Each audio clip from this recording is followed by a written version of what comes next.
નમસ્કાર વિદ્યાર્થી મિત્રો, વર્લ્ડ ઇનબોક્સ એકેડમી ગાંધીનગરમાં આપ સર્વનું હાર્દિક સ્વાગત છે. કોન્સ્ટેબલની તૈયારી તમે પૂરજોશમાં કરી રહ્યા હશો મિત્રો. 2-3 દિવસ પછી જ કોલ લેટર ડાઉનલોડ થવાના શરૂ થઈ જશે. તો હવે બહુ ગણ્યા ગાંઠિયા દિવસો વધ્યા છે. તો આ દિવસોની અંદર સારામાં સારું રિવિઝન કરવા માટે આ મોક ટેસ્ટના સોલ્યુશન થકી તમને એક ગણિતનું રિઝનિંગનું સારામાં સારું રિવિઝન થઈ જશે. 60 માર્ક્સ જેવું મેથ્સ અને રિઝનિંગનું ભારણ છે. તો આ રિવિઝન થકી તમારો ઘણો બધો ભાર છે એ હળવો થઈ જશે. તો ચોક્કસથી વિડીયોને છેક લગી જોજો. અત્યાર સુધીમાં ઓલરેડી 4 મોક ટેસ્ટના સોલ્યુશન હું ઓલરેડી કરાવી ચૂકેલો છું, જે આશા રાખું છું કદાચ તમે જોઈ જ લીધા હશે અને એ વિડીયોઝમાં લાઇક પણ તમે કરી જશે, જેમ આ વિડીયોમાં તમે લાઇક અત્યારે કરવાના છો. મતલબ કે અત્યારે જ આ વિડીયોમાં લાઇક કરી દો એટલે પછી ભૂલાઈ ના જાય. લેક્ચર પત્યા પછી અગર સોલ્યુશન તમને ગમતું હોય, વ્યવસ્થિત રીતે તમને કામ લાગતું હોય તો ચોક્કસથી એમાં કમેન્ટ પણ કરજો. બરાબર છે કે તમને સોલ્યુશન કેવું લાગે છે એ પણ જણાવજો. તો મિત્રો, આજ રોજ આપણે 5મા મોક ટેસ્ટનું સોલ્યુશન કરવા જઈ રહ્યા છીએ. અત્યાર સુધીમાં 4 મોક ટેસ્ટનું સોલ્યુશન ઓલરેડી હું કરાવી ચૂક્યો છું. કદાચ કોઈ મિત્રોએ ના જોયું હોય તો એક વખત જોઈ લેજો અચૂકથી. તો પ્રશ્ન પહેલો તમારી સમક્ષ દેખાઈ રહ્યો છે કે કોઈ એક ભાષામાં ઝોન બરાબર DMNY એવું સમથિંગ લખેલું છે, તો માર્ટ બરાબર ખાલી જગ્યા આવો એનો પ્રશ્ન છે. તો ZONE આના બરાબર DMNY. તો ABCD સામે રાખજો, જરૂર લાગે તો. જો કે આ તો સરળતાથી થઈ જશે. Z માંથી 1 માઇનસ કરો તો Y આવે. O માંથી 1 માઇનસ કરો તો N આવે. N માંથી 1 માઇનસ કરો તો M આવશે અને E માંથી 1 માઇનસ કરો તો D આવશે. ટૂંકમાં -1 ની પેટર્ન ફોલો થાય છે, ખાલી આપણે ઊંધેથી એને લખવાનું છે. બસ. તો આમાં એ જ થશે. માર્ટની અંદર મારે એ જ કરવાનું થશે. આમાંથી 1 માઇનસ કરશો એટલે L આવશે. આમાંથી 1 માઇનસ કરશો એટલે Z આવશે. આમાંથી 1 માઇનસ કરશો તો Q આવશે. આમાંથી 1 માઇનસ કરશો તો S આવશે. SQZL આ મારો આન્સર થાય. ઓપ્શન C છે એ આપણો પરફેક્ટ આન્સર થશે. કોડિંગ ડીકોડિંગનો એક આસાન સવાલ હતો. નેક્સ્ટ સવાલ તરફ આગળ વધીએ. તો આમાં દેખાય છે એમ કે ભાઈ દિશા અંતરનો પ્રશ્ન છે, જેમાં સ્પષ્ટ શબ્દોમાં કહ્યું છે કે રમેશ પશ્ચિમ તરફ 14 મીટર ચાલીને તેની જમણી બાજુ 14 મીટર ચાલે છે. તો આપણે જાણીએ છીએ એમ કે ભાઈ આપણો જમણો હાથ એટલે પૂર્વ દિશા થાય, ડાબો હાથ એટલે પશ્ચિમ દિશા થાય. તો પશ્ચિમ દિશામાં 14 મીટર, આ 14. ત્યાંથી જાય છે જમણી બાજુ 14. જમણી એટલે કાંટાની દિશા, એટલે કે ઉપરની તરફ 14 મીટર જશે, એટલે આ 14. ત્યારબાદ કહ્યું છે ડાબી તરફ 10 મીટર. ડાબી એટલે કાંટાની વિરુદ્ધ દિશા, કાંટો આમ ફરે એની વિરુદ્ધ, એટલે આ તરફ જવાનું છે આપણે 10 મીટર. ત્યારબાદ ત્યાંથી ડાબી તરફ 14 મીટર ચાલે છે, એટલે અગેન ડાબી કહ્યું છે એટલે ઉપરની તરફ કાંટાની દિશા થાય, આપણે વિરુદ્ધ દિશામાં 14 મીટર લેવાનું છે. તો આ 14 છે તો આની પેરેલલ 14 આવશે. સીધી વાત છે, લાસ્ટમાં અહીંયા પહોંચ્યો છે. તો એનો પ્રશ્ન છે પ્રારંભિક સ્થાનથી ઓછામાં ઓછા કેટલા મીટર અંતરે હશે. એટલે કે પ્રારંભિક સ્થાન એટલે ધીઝ વન. અહીંથી આપણે અંતર શોધવાનું છે. તો આ થશે 10. એટલે કે ફાઇનલી પ્રારંભિક સ્થાનથી અંતર થશે 24 મીટર, જે આપણો જવાબ છે. તો આસાન સવાલ. દિશા અંતરમાં ડાબા જમણામાં એક ખાસ ધ્યાન રાખવાનું. એના માટેનો સરળ રસ્તો એ છે કે જ્યારે જમણી બાજુ વળવાનું કહે છે ત્યારે હું હંમેશા ઘડિયાળના કાંટાની દિશા લઈશ, એટલે કે ક્લોકવાઇઝ. અને અગર ડાબી બાજુ વળવાનું કહે છે તો હું હંમેશા કાંટાની વિરુદ્ધ દિશા લઈશ, એન્ટી ક્લોકવાઇઝ. બરાબર છે. અને માથું એટલે ઉત્તર, જમણો હાથ એટલે પૂર્વ. આ 2 વસ્તુ યાદ રાખવાની. તો મારે કોઈ દિશાઓ કે કોઈ વસ્તુ પાકી કરવાની જરૂર નથી. આપણા ભારતનો નકશો છે એ આપણા મગજમાં જ હોય. એમાં ઉપરની બાજુએ ઉત્તર હોય, આપણું જે ગુજરાત છે એ પશ્ચિમ છેડે આવેલું છે. આટલી ખબર પડે એટલે નકશો આખો મતલબ કે બધી દિશાઓ આરામથી આપણને મગજમાં બેસી જાય. તો એમાં કંઈ પાકું કરવાની કોઈ બહુ રિક્વાયરમેન્ટ ના રહે. નેક્સ્ટ સવાલ તરફ આગળ વધીએ, જેમાં એવું કહેલું છે કે 33 વિદ્યાર્થીઓના એક વર્ગમાં રમેશનો 13મો નંબર છે. ક્રમ કસોટી એટલે કે બેઠક વ્યવસ્થાનો પ્રશ્ન થયો. જ્યારે મહેશના ક્રમ નીચે બીજા 5 વિદ્યાર્થી છે. રમેશ અને મહેશ વચ્ચે કેટલા વિદ્યાર્થીઓ હશે? તો સીધી વાત છે, કોઈ ફોર્મ્યુલાથી તો આ કરવાનું ના હોય. બેઠક વ્યવસ્થા બહુ આસાન શબ્દોમાં જ કરવાનું હોય. રમેશનો નંબર 13મો છે. 13મો હોય એટલે અહીંયા 12 જણા હોય, એનો નંબર 13મો છે. પછી કહ્યું છે કે મહેશના ક્રમ નીચે બીજા 5 વિદ્યાર્થી છે, એટલે મહેશનો નંબર 5મો નથી, મહેશની નીચે બીજા 5 છે એટલે અહીંયા 5 જ આવશે. અહીંયા આપણે 4 નહીં લખવાના થાય કારણ કે 5માં ક્રમે નથી. તો પ્રશ્ન છે કે રમેશ અને મહેશની વચ્ચે કેટલા માણસો હશે? તો મને પહેલા સ્પષ્ટતા કરી દીધી છે કે ટોટલ 33 જણા હતા. 33 માંથી અહીંયા કેટલા દેખાય છે? 12. 12 ને 5 17. 17 ને આ 2 જણા બીજા એટલે 19 જણા તો મને દેખાય છે. 33 માંથી 19 જણા બાદ કરો તો અહીંયા 14 જણા છે એ બેની વચ્ચે હોવા જોઈએ. બહુ આસાન સવાલ, પણ આમાં કોઈ ટેકનિક નહીં વાપરવાની ભાઈ, બરાબર? ક્રમ કસોટી માત્ર સમજણથી થઈ શકે, આસાન ભાષામાં જ કરવાનું. રમેશ ડાબેથી અગર 13મો હોય તો અહીંયા 12 જણા હોય, મહેશની નીચે બીજા 5 જણા છે તો 12 ને 5 17 ને 2 19 જણા તો મને દેખાતા હતા. તો બાકીના જે હશે એ વચ્ચે હશે. 14 જણા ઘટે છે જે વચ્ચે હોવા જોઈએ, જે આપણો આન્સર છે. આસાન સવાલ. નેક્સ્ટ સવાલ છે, આ પણ સરળ છે. નીચેનામાંથી કયું જૂથ અન્યથી અલગ પડે છે? વર્ગીકરણ જેને કહેવાય. કયો શબ્દ અલગ પડે છે એ રીતનો અહીંયા કન્સેપ્ટ હોય તો સ્પષ્ટ છે. દાદા દાદી, માતા પિતા, બેન બનેવી, આ બધા હસબન્ડ વાઈફ થાય, બરાબર? તો આ શબ્દ છે એ અલગ પડે છે. ભાઈ બહેન છે એ શબ્દ અલગ પડે છે કારણ કે બાકી બધામાં હસબન્ડ વાઈફની વાત કરી છે, અહીંયા ભાઈ બહેનની વાત થાય છે. તો ઓપ્શન એ છે એ અલગ પડતું ગ્રુપ છે, જૂથ છે. ચાલો નેક્સ્ટ સવાલ છે તુલના આધારિત, જેમાં કંઈક સરખામણી કરી હોય, અને આવા પ્રશ્નો હોવાના જ એક્ઝામમાં, એ ફૂલ એન્ડ ફાઇનલ છે. તુલના કોઈ પણ પ્રકારની હોઈ શકે, ઊંચાઈની હોઈ શકે, ઉંમરની હોઈ શકે, કોઈના ગુણની હોઈ શકે કે કોઈની હાર જીતની હોઈ શકે, બરાબર? કે એ બી થી હારી ગયો છે અને સી થી જીતી ગયો છે, આવું કંઈક વર્ણન કર્યું હોય. અને તુલના આધારિતમાં કોઈ મગજમારીને લીટા જ દોરવાના હોય. જેમ કે અહીંયા કહ્યું છે અર્શી કરતા ઉંમરમાં મોટી રીટા. અર્શી આના કરતા ઉંમરમાં મોટી છે રીટા. આ રીટા. ત્યાર પછી કયું છે અર્શી કરતા ઉંમરમાં નાની છે ગીતા. આનાથી નાની છે ગીતા. જ્યારે પિયા એ રીટા કરતા ઉંમરમાં મોટી છે. રીટા કરતા ઉંમરમાં મોટી છે પિયા. તો તેમનામાંથી સૌથી નાનું કોણ? તો ચોખ્ખું દેખાય છે ગીતા સૌથી નાની છે. કારણ કે 4 જ વ્યક્તિની વાત કરી છે. એક રીટા છે, એક અર્શી છે, એક ગીતા છે અને એક પિયા છે. તો એમાં સૌથી નાનું કોણ છે? તો કે ગીતા છે. તો આ આપણો જવાબ આવશે ગીતા. તો આરામથી ખબર પડે. હવે આમાં કોઈ બીજી સૂત્ર કે કોઈ વસ્તુ લેવાની ના હોય, માત્ર સમજણથી થઈ શકે. 6 નંબરનો સવાલ રોમન અંકો છે. રોમન અંકો આમ તો જનરલી ઓછા પૂછાતા હોય છે, પણ છતાંય મને જાણકારી હોવી જોઈએ રોમન અંકો વિશે. તો થોડીક પહેલાં માહિતી આપી દઉં છું, એ જરાક જોઈ લો કે ભાઈ રોમન અંકો શીખવા માટે તમને પહેલાં એટલીસ્ટ એટલી ખબર હોવી જોઈએ કે 1 એટલે આઈ થાય, 5 એટલે વી થાય, 10 એટલે એક્સ થાય, એ જ રીતે 50 એટલે એલ થાય, 100 એટલે સી થાય, 500 એટલે ડી થાય અને 1000 એટલે એમ થાય. આટલી માહિતી મને હોવી જોઈએ ચોક્કસથી. તો જો ભાઈ મેં આ કહ્યું એ પ્રમાણે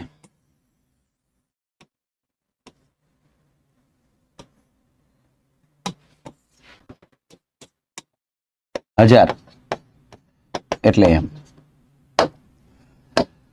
તો જો એક વખત એક્સ એટલે 10 થાય તો આમાં 2 વખત એક્સ આપેલા છે એટલે 20 તો આ જ થયા. પછી છે વી એટલે કે 5 થાય અને એની પાછળ 2 વખત આય આપેલા છે. વી એટલે 5 અને 2 વખત આય એટલે ટોટલ 7 થયા. તો મતલબ સ્પષ્ટ છે, મારો જવાબ આવશે 27. આ રોમનમાં 27 લખેલા છે, બરાબર? મારે કયો અંક દર્શાવે છે એ જણાવવાનું હતું. 27 દર્શાવે છે. તો આ રીતે કંઈક રોમન અંકો બનાવી શકાય, બરાબર છે? આરામથી ખબર પડે આપણને, પણ આ એનો બેસિક ખબર હોવી જરૂરી છે. નેક્સ્ટ સવાલ છે, આમ બ્લડ રિલેશનનો ન ગણાય, આમ બ્લડ રિલેશનને રિલેટેડ થયો, પણ આ એમ જનરલ રિઝનિંગ, જનરલ મેથ્સનો પ્રશ્ન થયો, બરાબર છે? જેમાં સામાન્ય બુદ્ધિથી કરવાનો છે દાખલો. કે એક કુટુંબમાં પતિ અને પત્ની અને તેના 3 દીકરાઓ અને તેમની 2 દીકરીઓ અને 3 દીકરાઓની 3 પત્નીઓ છે. તો કુટુંબમાં કુલ સ્ત્રીઓ કેટલી? મારે સ્ત્રીઓનું કેલ્ક્યુલેશન કરવાનું છે. તો જો ભાઈ, કુટુંબમાં પતિ અને પત્ની એટલે પહેલી સ્ત્રી આ થઈ. 3 દીકરા એને કંઈ ધ્યાનમાં લેવાનું નથી, પણ 2 દીકરીઓ એટલે 2 સ્ત્રીઓ બીજી થઈ. અને 3 દીકરાઓની 3 પત્નીઓ એટલે સીધી વાત છે કે 3 ને 2 5 ને 1 6 સ્ત્રીઓ હશે. આ મારો જવાબ છે. આમાં કઈ બીજી રોકેટ ટેકનોલોજી નથી વાપરવાની, બરાબર? બહુ સીધી ને સાદી ગણતરી છે. આમાં મહિલાઓ કેટલી છે, સ્ત્રીઓ કેટલી છે, મારે કેલ્ક્યુલેટ કરવાની. પત્ની, એની 2 દીકરીઓ અને 3 પુત્રવધુઓ એટલે ઇન શોર્ટ ટોટલ મળીને 6 સ્ત્રીઓ છે આ કુટુંબની અંદર. 6 છે એ મારો જવાબ આવે. ઓપ્શન બી છે એ આપણો ફાઇનલ આન્સર થશે. તો સરળ સવાલ. નેક્સ્ટ સવાલ છે જેમાં ઘડિયાળનો પ્રશ્ન છે. કે ભાઈ મિનિટનો કાંટો 3 કલાક અને 30 મિનિટમાં 210 મિનિટમાં વાત કરી છે ઇનડાયરેક્ટલી કેટલા અંશનો ખૂણો બનાવશે. તો મિત્રો મને અચૂકથી બે બાબતો યાદ હોવી જોઈએ. આની પહેલાના વિડીયોમાં પણ મેં કહેલું છે કે મિનિટનો કાંટો છે 1 મિનિટમાં 6 ડિગ્રી ખસે. તો અહીંયા ચોખ્ખું લખેલું છે 210 મિનિટ છે, તો મારે 210 ને 6 વડે ગુણી નાખવાના, વાત પતી ગઈ. દર મિનિટે 6 ડિગ્રીનું ભ્રમણ કરે છે, તો ટોટલ 210 છે, તો 210 વડે ગુણી નાખો તો અહીંયા 6 1 6 6 દુ 12 1260 ડિગ્રી. આ ઓપ્શન મારો જવાબ છે. બરાબર છે. આ એના જેવી વાત છે કે એક પેન 6 રૂપિયાની આવે તો આવી 210 પેન કેટલાની આવે, મારે ગુણાકાર જ કરવાનો આવે. તો 1 મિનિટના 6 ડિગ્રી તો 210 મિનિટના 1260 ડિગ્રી છે, એ મારો જવાબ થશે.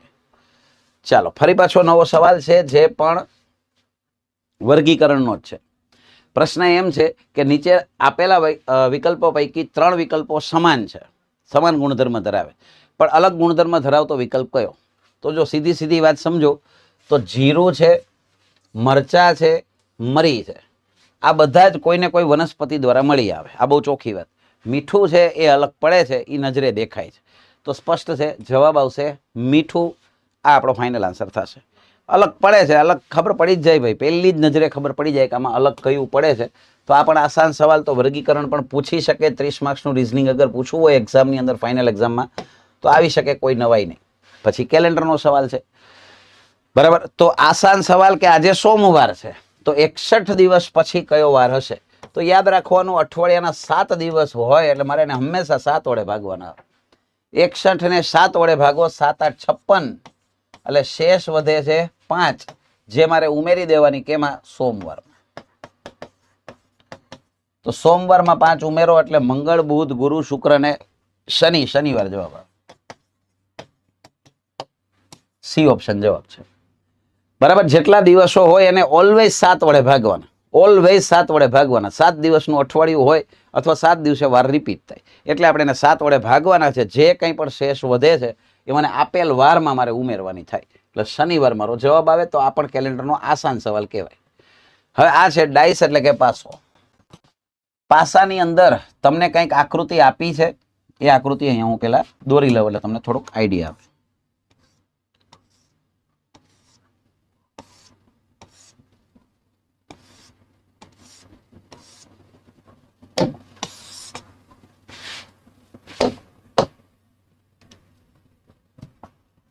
ચાલો, આ રીતે આકૃતિ મને 2 આપી છે, જેમાં અંકો લખેલા છે. અહીંયા 2 છે, અહીંયા 3 છે, અહીંયા 5 છે, અહીંયા 6 છે, અહીંયા 2 છે અને અહીંયા 1 છે.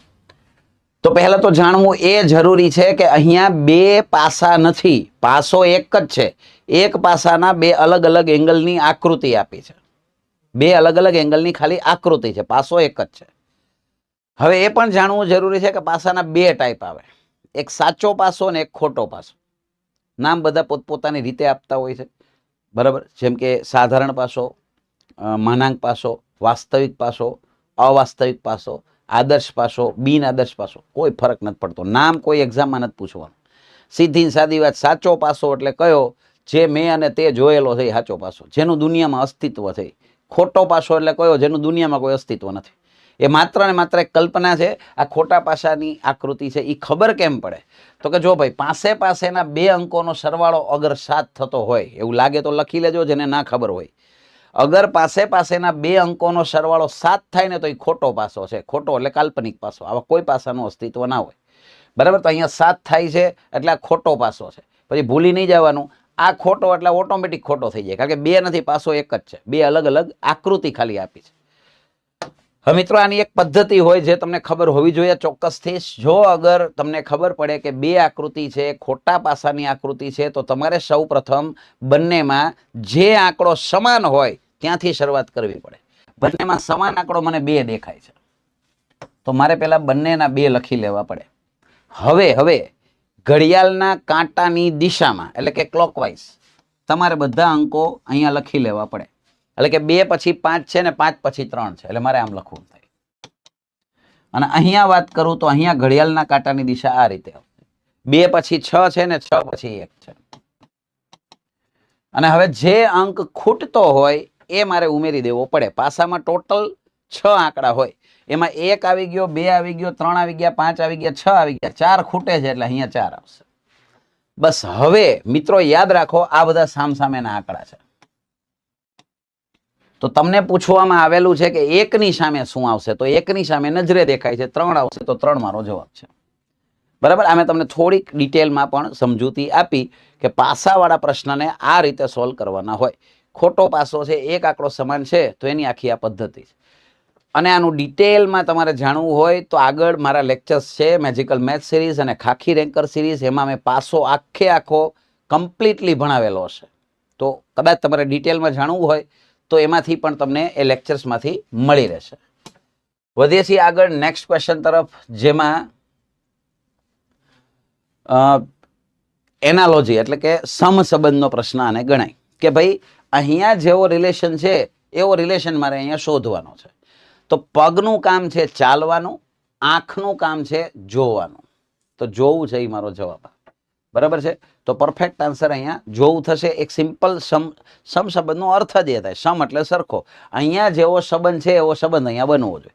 પગનું કામ છે ચાલવાનું, આંખનું કામ છે જોવાનું. તો જોવું પરફેક્ટ આન્સર થાય. નેક્સ્ટ સવાલ તરફ આગળ વધીએ. 13મો સવાલ છે, જે કોડિંગ ડીકોડિંગ તો ના કહેવાય પણ અક્ષર શ્રેણીનો સવાલ છે. આલ્ફાબેટ સિરીઝનો ABCD ની જરૂર પડી શકે આમાં.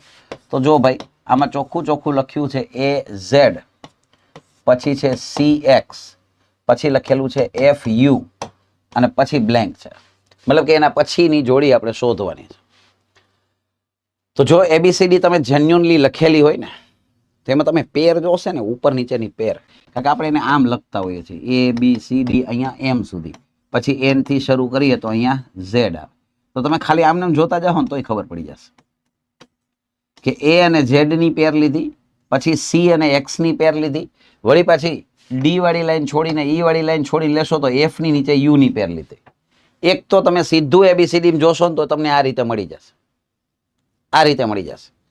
અગર એમ નથી કરવું તો +2 -2 વાળી જે ફોર્મેટ હોય એનાથી થઈ જાય. જેમ કે પહેલા અક્ષરને ધ્યાનથી જુઓ તો A માંથી C એટલે +2 કહેવાય, C માંથી F એટલે +3 કહેવાય. તો હવે મને એટલી ખબર પડે કે +4 આવે. 1 ને 2 3, 3 ને 3 6, તો 6 ને 4 10મા નંબરે J આવે. તો J વાળો જવાબ હોય. J વાળો જો કે એક જ છે, JQ એ જ આન્સર છે, પણ છતાંય આપણે ખાલી આગળનું વેરીફાઈ કરીએ. હવે Z અને X ને ધ્યાનથી જોજો. Z નો નંબર ABCD માં જોજો, એમાં 26 નંબર હશે. X નો નંબર 24 છે, તો 26 માંથી 24 એટલે 2 માઇનસ થયા. આ 24 માંથી 21 એટલે 3 માઇનસ થયા. તો હવે મારે 4 માઇનસ કરવાના થાય. 21 માંથી 4 બાદ કરો તો 17 આવે, 17મા નંબરે Q છે. તો અહીંયા મારો જવાબ આવશે JQ, C ઓપ્શન મારો આન્સર છે. તો અક્ષર શ્રેણીનો પ્રશ્ન આને કહેવાય. આલ્ફાબેટ સિરીઝ હંમેશા બે પ્રકારની હોય, યાદ રાખજો. એક સંખ્યા શ્રેણી હોય અને એક અક્ષર શ્રેણી હોય. બરાબર. તો આ સંખ્યા શ્રેણીનો પ્રશ્ન નહોતો, અક્ષર શ્રેણીનો સવાલ હતો. નેક્સ્ટ છે વેન આકૃતિનો સવાલ છે, જેમાં કહેલું છે કે નીચે આપેલી વેન આકૃતિમાં શબ્દોનો સાચો સંબંધ દર્શાવતી આકૃતિ વિકલ્પમાંથી શોધો. કે સોનું, ઘરેણા અને ટેબલ. હવે ટેબલ તો અલગ પડે છે, તો નજરે દેખાય. સોનું અને ઘરેણાનો રિલેશન વિચારો. બધા જ ઘરેણા સોનાના ના હોય, ચાંદીના હોઈ શકે, બરાબર, સ્પષ્ટ છે. પણ અમુક ઘરેણા સોનાના હોય, એ પાકી વાત છે. એટલે અમુકનો રિલેશન આવે એટલે જનરલી આમ જ આકૃતિ આવે. અમુક ઘરેણા સોનાના હોય અને ટેબલને કાંઈ લાગતું ઓળખતું નથી એટલે ટેબલ અલગ જ આવેલો. ઓપ્શન C છે એ આપણો પરફેક્ટ આન્સર થાય. ઓપ્શન C છે એ અહીંયા જેન્યુન સંબંધ દર્શાવતી આકૃતિ ગણાય. તો આમાં પણ કોઈ મેથડ ના હોય, સીધું વિચારીને ખબર પડી જાય. અને રહી વાત આ શ્રેણી, તો મને નથી લાગતું કે આમાં કાંઈ ના ખબર પડે. બહુ આરામથી આમ આંકડા કૂદીને કહે છે કે ભાઈ ઓળખાઈ જાય એમ છે આરામથી. આ 7, 8, 9 તો હવે 10 જ આવે. અને આ બી જોઈ શકો છો 10, 11, 12, પણ આપણે 10 લખવાનો છે. અમારો જવાબ છે. 13 ભૂલમાં લખાઈ ન જાય, જોજો પાછા. કારણ કે 7, 8, 9 પછી 10 લખવાના છે, બરાબર. એના પછી કહે ને તો 13 આવે. તો આપણને 7, 8, 9 પછીમાં આપણે 10 લખવાના હતા, તો 10 છે એ મારો પરફેક્ટ આન્સર છે. તો આસાન શ્રેણી છે, આમાં કોઈ ગેપ વેપ કાઢવાની જરૂર નથી, સીધી ખબર પડી જાય છે. હવે તમારામાંથી જે મિત્રો રેવન્યુ તલાટીની તૈયારી કરતા હોય અથવા તમારા મિત્ર વર્તુળમાં ઘણા મિત્રો રેવન્યુ તલાટીની તૈયારી કરતા હશે, ફોર્મ ભરાવાના શરૂ થઈ ગયા છે, ફોર્મ ભરી પણ દીધા હશે ઘણાએ, હવે જરૂર છે નહીં તો કે યોગ્ય માર્ગદર્શનની, યોગ્ય શિક્ષણની, સારા ઇન્સ્ટિટ્યૂટની, કે જેના દ્વારા મને પ્રિલિમ્સ અને મેન્સ બેયનું સારામાં સારું માર્ગદર્શન મળી રહે. કારણ કે આશરે 2400 જેટલી જગ્યા, 2389 એટલે આશરે 2400 જેટલી જગ્યાઓ માટેની આ એક્ઝામ છે ભાઈ. તો આ કોઈ નાની ભરતી તો ના ગણાય. સીધી વાત છે, 2400 જગ્યા એટલે ઘણી બધી જગ્યા છે. આના માટેની અગર એક્ઝામ હોય તો મારે તાકાતવાળી તૈયારી કરવી પડે, જેમાં મને પ્રિલિમ્સ અને મેન્સ બંનેનું યોગ્ય શિક્ષણ ગુજરાતના નિષ્ણાત ફેકલ્ટી પાસેથી મળી રહે. બસ તો આના જ ભાગરૂપે વર્લ્ડ ઇનબોક્સ એકેડમી ગાંધીનગર દ્વારા આવનારા સમયની અંદર, આવનારી 23/6ના રોજથી બપોરે 1 થી 5:30ના સમયમાં એક રેવન્યુ તલાટી માટેની સ્પેશિયલ બેચ અને સાથે સાથે જનરલ તૈયારી કરતા હોય, કોઈ પણ ક્લાસ 3 સુપર ક્લાસ 3 લેવલની કોઈ એક્ઝામની પ્રિપરેશન કરતા હોય, એ બધા માટે ઉપયોગી એક જબરદસ્ત બેચનું આયોજન થવા જઈ રહ્યું છે આવનારી 23મી જૂનથી, જેનો સમય મેં કહ્યું એમ બપોરે 1 થી 5:30નો છે. આ બેચની અંદર પ્રિલિમ્સની અને મેઇન્સની બંને તૈયારી થઈ જશે, કારણ કે હવે મેઇન્સની પણ તૈયારી કરવી પડે એમ છે આમાં. વધુમાં અગર તમે 22 જૂન પહેલાં, એટલે કે બેચ શરૂ થવાના, ડેમો શરૂ થવાના 1 દિવસ પહેલાં એડમિશન લો છો તો એમાં ફીમાં પણ વિશેષ ડિસ્કાઉન્ટ છે. 30,000 રૂપિયા ફીસ થાય છે. વધુમાં આ બેચ અંતર્ગત તમને નિષ્ણાત ફેકલ્ટી દ્વારા માર્ગદર્શન મળી રહેશે. એ સાથે સાથે સંપૂર્ણપણે પરીક્ષાલક્ષી મટીરિયલ ફ્રીમાં પ્રોવાઈડ થશે. વાંચવા માટે લાઇબ્રેરીની સુવિધા ઉપલબ્ધ થશે. પછી તો કે ભાઈ મેં વાંચેલું છે, મને કેટલું યાદ રહ્યું, એના માટે મારે પરીક્ષાઓ આપવી પડે. તો daily test, weekly test, monthly test, આનું જબરદસ્ત એક માળખું હોય જે એકેડમી દ્વારા પૂરું પાડવામાં આવે, જેથી કરીને તમે ખુદ મૂલ્યાંકન કરી શકો. વધુમાં એક એપ્લિકેશન પણ મળી રહેશે જે તમે રિવિઝન કરી શકો છો. નાની નાની સમસ્યાઓ કોઈ વિદ્યાર્થીને થતી હોય તો પર્સનલ કાઉન્સેલિંગ દ્વારા પણ એ દૂર કરવામાં આવશે. બરાબર. તો બસ હવે આનાથી વિશે શું જોઈએ ભાઈ? તમે અગર બહાર ગામથી આવો છો, તમારે કોઈ અહીંયા પીજી કે હોસ્ટેલની કોઈ માહિતી જોઈએ છે તો એ પણ તમને એકેડમી પાસેથી બધી પ્રકારની માહિતી મળી રહેશે. તો આજે જ અગર તમે અથવા તમારા ગ્રુપ સર્કલમાં જે મિત્રો છે તો એમને કહી દેજો કે 7575061818 આ નંબર ઉપર સંપર્ક કરે અથવા એકેડમીએ રૂબરૂ આવી શકે. પથિકા બસ સ્ટેશનની એકદમ નજીક છે, પતંજલિ સ્ટોરની ઉપર. તો અહીંયા રૂબરૂ આવીને પણ, આમાં એડ્રેસ દેખાય જ છે આપણને, તો રૂબરૂ આવીને પણ તમે માહિતી મેળવી શકો છો. તો તમે અથવા તમારા ગ્રુપ સર્કલમાં જે હોય એમને અચૂકથી જણાવજો. વધીએ છીએ આગળ નેક્સ્ટ ક્વેશ્ચન તરફ. પીની માતા વીની બહેનની દીકરી છે. હવે આ થોડું કોમ્પ્લિકેટેડ છે, જરાક જોજો, ધ્યાન આપજો. આ બ્લડ રિલેશનનો સવાલ, કારણ કે એને લખ્યું છે જ એ રીતે. પીની માતાનું નામ નથી આપ્યું, પીની જેન્ડર નથી આપી, પીની માતા. કાંઈ વાંધો નહીં, નામનું આપણે કંઈ કામ નથી. એ વીની બહેનની દીકરી છે. આ દીકરી છે કોની? આ દીકરી છે કોની? વીની બહેનની દીકરી છે. એટલે આવું કંઈક આખું માળખું અત્યારે તો પેલા તૈયાર થયું. શું કહ્યું? પીની માતા છે એ વીની બહેનની દીકરી છે. તો હવે આગળ વાંચો. તો વીની માતા, આની પણ માતા, એટલે આની માતા એટલે ખરા અર્થમાં આની એ માતા જ થાય ને, કારણ કે આ બે ભાઈ બહેન અથવા તો બે બહેનો છે. તો આની માતા, આની વાત કરે. એ પીની માતાની શું થાય? પીની માતાની એટલે આની શું થાય? નામ આમાંથી એ કઈને ખબર નથી આપણને, પણ આ બેનો રિલેશન પૂછ્યો છે તો નજરે દેખાય છે ભાઈ. આની માતાની માતા એટલે એની નાની થાય તો નાની જવાબ આવશે.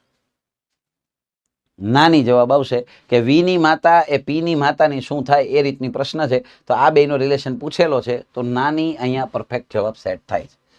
17 નંબરનો સવાલ છે જે બોર્ડ માસનો સવાલ કહેવાય, ભાગુસભા જેને આપણે કહીએ છીએ. તો આમાં સૌથી પહેલા અમારે આંકડાઓ જે છે એ લખી લેવા પડે અને હવે વચ્ચે નિશાની મૂકવાની થાય. તો પહેલા વહેલા આપેલો છે પી, જેનો અર્થ થાય છે ગુણાકાર, અહીંયા લખેલું છે. પછી આપેલો છે એક્સ, જેનો અર્થ થાય છે પ્લસ, એટલે અહીંયા પ્લસ આવશે. પછી આપેલા છે વાય, જેનો અર્થ થાય છે માઇનસ, તો મારે અહીંયા માઇનસ. મતલબ આમાં ભાગાકાર ક્યાંય મૂકવાનો નથી. ઝેડ હોત તો મારે ક્યાંક ભાગાકાર લખવાનો થાત, પણ ઝેડ તો છે નહીં. એટલે જેટલા આલ્ફાબેટ્સ આપ્યા છે ત્યાં મેં નિશાની મૂકી દીધી, બરાબર. અને હવે આનું સાદુરૂપ આપો તો સાચું કહું ને તો 5 ને -5 તો સીધા જ ઉડી જાય. તો 10 × 2 એટલે 20, ડી ઓપ્શન મારો જવાબ છે. પતી ગયું. તો કોઈ મગજમારી નહીં, આરામથી થઈ જાય એવો સિમ્પલ દાખલો હતો. ખાલી તમારે એક્સ વાય ઝેડ જે દેખાય ત્યાં તમારે આ નિશાનીઓ આ પ્રમાણે મૂકવાની હતી. તો બોર્ડ માસનો આસાન સવાલ. નેક્સ્ટ સવાલ તરફ આગળ વધીએ, જેમાં કોડિંગ ડીકોડિંગનો સવાલ છે. હવે મને HE બરાબર 41 આપ્યા, U બરાબર 20 આપ્યા, એટલે એટલી તો ખબર પડી ગઈ કે આમાં કંઈક સરવાળાનું લોજિક હશે. સરવાળાનું લોજિક હોવું જોઈએ. તમે એબીસીડી સામે રાખજો. એબીસીડીને જ્યારે ઊંધી લખો ને ઊંધી, તો એનો નંબર 26 થઈ જાય. ટૂંકમાં એની સામેનો જે નંબર છે ને ઝેડનો, એને લાગુ પડે ઊંધી એબીસીડી પ્રમાણે. તો એ રીતે તમે એબીસીડીમાં ચેક કરજો કે એચનો નંબર જો તમે ગણો તો એનો ઓરિજિનલ નંબર 8 છે, પણ ઊંધી એબીસીડી પ્રમાણે ગણો ને એચનો નંબર ઊંધી એબીસીડી પ્રમાણે, તો એનો નંબર 19 થાય. ઈનો નંબર છે એ કાયદેસર 5 છે, પણ ઊંધી એબીસીડી પ્રમાણે ગણો એટલે કે ઈની સામેનો અક્ષર જોજો તમને ત્યાં 22 દેખાશે. હવે હું આ બેનો સરવાળો કરું તો 41, 22 ને 9 31 ને 10 41, તો મને એ રીતે આપેલા છે. છતાં એકવાર હું વેરીફાઈ કરી લઉં વાય, ઓ અને યુ માં. તો જો વાય નો ખુદનો નંબર 25 છે, પણ ઊંધી એબીસીડી પ્રમાણે એનો નંબર 2 છે. ઓ નો ખુદનો નંબર 15 છે, પણ ઊંધી એબીસીડી પ્રમાણે એનો નંબર 12 છે. યુ નો ખુદનો નંબર 21 છે, પણ ઊંધી એબીસીડી પ્રમાણે 6 છે.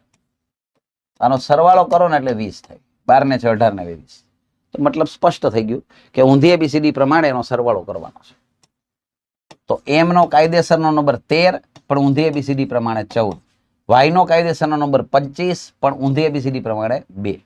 તો આ બેનો સરવાળો કરો તો 16 છે, એ મારો ફાઇનલ આન્સર થાય, સી ઓપ્શન. બરાબર.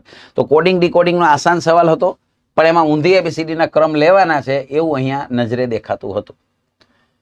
ફરી પાછો બેઠક વ્યવસ્થા અથવા તો ક્રમ કસોટીનો સવાલ છે. તો આમાં તો કઈ છે નહીં. રાહુલનો 1 હરોળમાં આગળથી ક્રમ 7મો હોય તો અહીંયા 6 જણા હોય, પાછળથી ક્રમ 17મો હોય તો અહીંયા 16 જણા હોય. તો કુલ વ્યક્તિ કેટલા? 16 આ બાજુ, 6 આ બાજુ, 22 ને એકી પોતે, એટલે 23 જવાબ આવશે.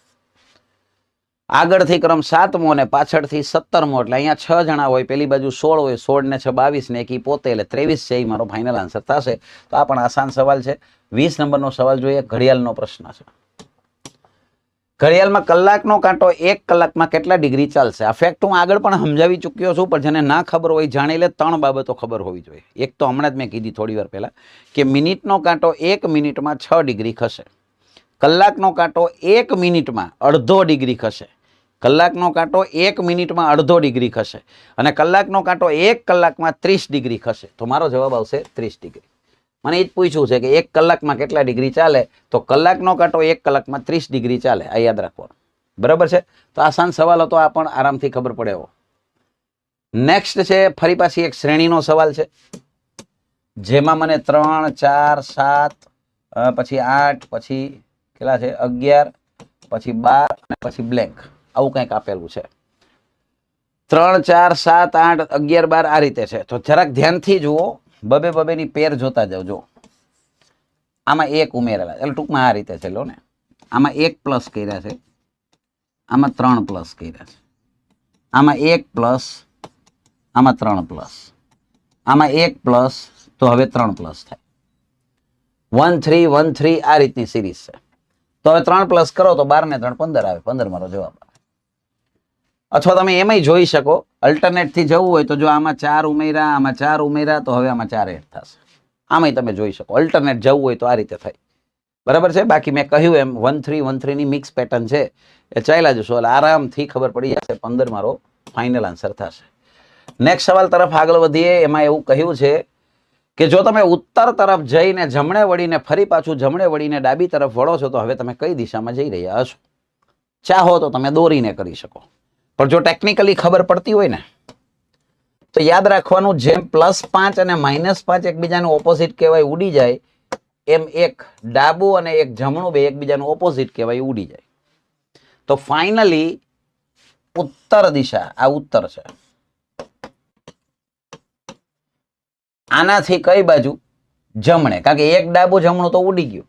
તો ઉત્તરની જમણે એટલે કે કાંટાની દિશામાં કઈ આવે? પૂર્વ આવે. આ મારો જવાબ છે. આની કાંટાની દિશામાં પૂર્વ આવે. મારે બધું કઈ દોરવાની જરૂરત જ નથી. ડાબુ જમણું હંમેશા ઉડાડી દેવાનું. છેલ્લે કીધું છે ઉત્તરની જમણે, તો ઉત્તરની જમણે જોઈ લો, પૂર્વ. આ આપણો જવાબ છે. તોય ભાઈ જો દિશા અંતરમાં ધ્યાન રાખવાનું, કારણ કે આમે રીઝનિંગ સબ્જેક્ટ જ એવો છે. બધા નજીક નજીકના ઓપ્શન હોય. હવે આમાં 4 દિશા હોય, 4 તો ઓપ્શનમાં આપી હોય ઉત્તર દક્ષિણ પૂર્વ પશ્ચિમ. એટલે થોડુંક જો ગફલત થઈ જાય તો જવાબ પડી જાય. બરાબર.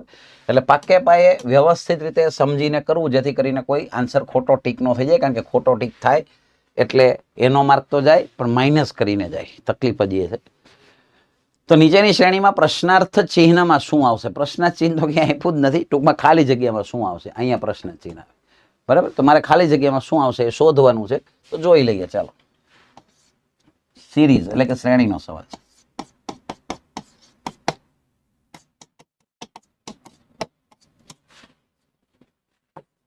વચ્ચે ખાલી જગ્યા હોય ને ત્યારે થોડુંક ધ્યાન તો રાખવું જ પડે.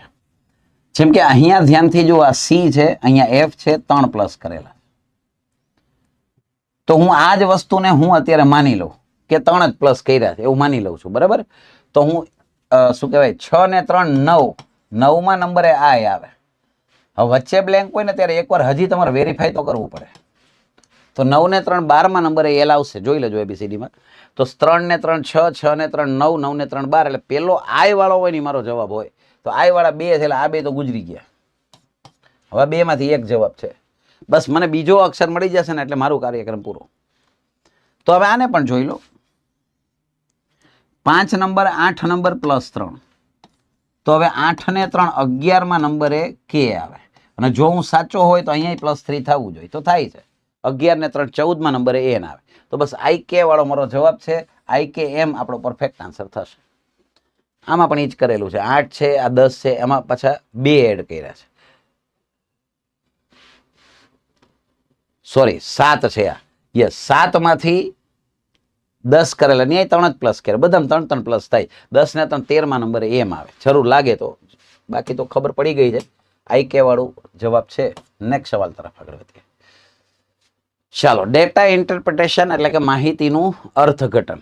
હવે અહીંયા કંઈક બધું ભયાનક માહિતી આપી છે અને મને પ્રશ્ન પૂછ્યો છે. તો જો ભાઈ, સ્તંભાલેખમાં હું તમને પહેલી એડવાઇસ આપું ને ભાઈ, તો આને બને ને તો કોષ્ટક સ્વરૂપે ઢાળી દેવાય. તો મને જે 3 કે 5 પ્રશ્ન પૂછ્યા હોય ને ફટાફટ મને જવાબ મળે. તો જો આમાં 2 કંપનીની વાત કરી છે, તો સીધી વાત કરું ને તો આ પહેલી હશે ને એ કંપની હશે અને બીજી હશે એ બી કંપની હશે. તો હું પહેલા છે ને એને કોષ્ટક સ્વરૂપે ઢાળી દઉં. એટલે મારે વારંવાર આ બાર ગ્રાફમાં જોવાનું ન થાય. શક્ય હોય ને તો તમારે એક્ઝામમાં આ જ ધંધો કરવાનો, ઢાળી જ દેવાનું. કેટલા વર્ષ આપેલા છે? 6 વર્ષ આપેલા છે. 1, આ 2, આ 3, 4, આ 5 અને હજી એક 6ઠું વર્ષ.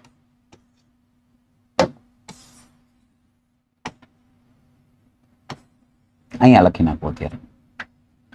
હવે એમાં હું બધી ઇન્ફોર્મેશન મૂકી દઉં. ચાલો, પહેલા છે એ કંપની અને પછી છે બી કંપની. અહીંયા લખેલું છે એ અને બી. આ બ્લેન્ક છે એ છે અને ડાર્ક દેખાય છે એ બી છે. બરાબર, તો પેલા હું બધાનો એ બી નો ડેટા લખતો જાઉં. 600 અને 100 એટલે આ મેં લખ્યા 600, આ મેં લખ્યા 100. પછી ડેટા દેખાય છે 300 અને 800. તો આ મેં લખ્યા, સોરી 100 નથી, અહીંયા 1100 છે. 1100 છે. 300 અને 800. ત્યાર પછી મને દેખાય છે 500 અને 600. ત્યાર પછી ચોથા વર્ષમાં દેખાય છે 1000 અને 200. પાંચમા વર્ષમાં દેખાય છે 700 અને 100. અને છઠ્ઠા વર્ષમાં દેખાય છે 400 અને 300. બસ પતી ગઈ અહીંયા વાત. બસ મારે હવે ખાલી આને ફોકસ કરી અને મારે આન્સર દેવાના છે. મારે ખાલી હવે એવરી ટાઈમ આને જોવાનું થશે. તો ચાલો, એનો સવાલ છે કે આપેલ 6 વર્ષમાં કંપની એ અને બી દ્વારા કારના કુલ ઉત્પાદનનો ગુણોત્તર કેટલો? એટલે કે એનું કુલ ઉત્પાદન શોધવાનું, બી નું કુલ ઉત્પાદન શોધવાનું, એનો ગુણોત્તર શોધી લેવાનો. તો કુલ ઉત્પાદન એટલે આનો સરવાળો કરો ભાઈ. 600 ને 300 900 ને 500 1400 ને 1000 2400 ને 700 3100 ને 3500. આ એનું ઉત્પાદન થયું. હવે એનો ગુણોત્તર મારે બી સાથે કરવાનો છે. તો 1100 ને 800 1900 ને 600 2500 ને 2700 ને 2800 ને 3100. 2 0 ઉડી જશે એટલે 35 જેમ 31. અહીંયા ડી ઓપ્શન અહીંયા ઢકાઈ ગયો છે પાછળ, એ મારો ફાઇનલ આન્સર થશે. 35 જેમ 31 છે ડી ઓપ્શન મારો જવાબ થશે. બરાબર છે, તો 35 જેમ 31 જવાબ આવ્યો. તો આસાન દાખલો, કોઈ મગજમારી નહીં, આરામથી આપણને ખબર પડી જાય એમ છે.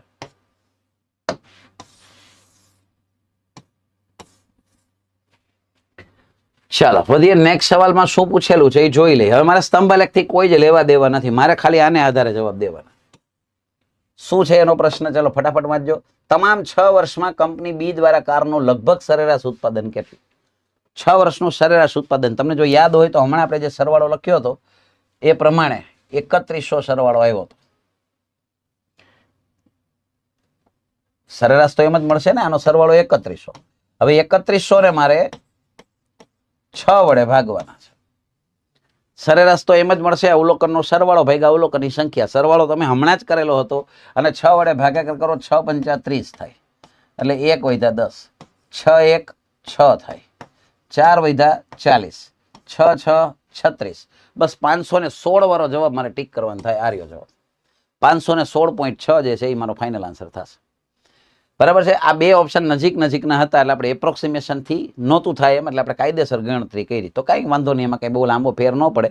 સરવાળો તમે ઓલરેડી આગલા ક્વેશ્ચનમાં કર્યો હતો એટલે આરામથી મને મારો જવાબ મળી જાય છે. ઓપ્શન એ છે એ આપણો પરફેક્ટ આન્સર થશે. વધીએ આગળ નેક્સ્ટ સવાલ તરફ, જેમાં એવું કહેલું છે કે 6ઠ્ઠા વર્ષમાં કંપની બી કરતા કંપની એ નું ઉત્પાદન કેટલા ટકા વધુ? 6 વર્ષમાં નહીં, ખાલી 6ઠ્ઠા વર્ષમાં. તો જો ભાઈ, ટકાવારીનો નિયમ હંમેશા મેં કીધેલો છે, જેને ના ખબર હોય જાણી લેજો. જેની સાથે કરતા શબ્દ હોય ની નીચે આવશે. આ 6ઠ્ઠા વર્ષની જ એકની વાત કરવાની છે. બી કરતા એટલે બી નું ઉત્પાદન 300 છે એટલે અહીંયા 300 આવશે. પછી છેલ્લે શબ્દ કયો લખ્યો છે? વધુ. વધુ એટલે આનો ડિફરન્સ લખવાનો. આ 300 છે, આ 400 છે, ડિફરન્સ 100 નો છે. અને ટકામાં ફેરવવા માટે ગુણ્યા ફરજિયાત 100 આવે. પતી ગઈ વાત. આ 0 0 ઉડી જાય. 100 ભાગ્યા 3, 100 ભાગ્યા 3 એટલે 33.33 છે મારો જવાબ. 33.33% બી ઓપ્શન આપણો જવાબ છે. That's it.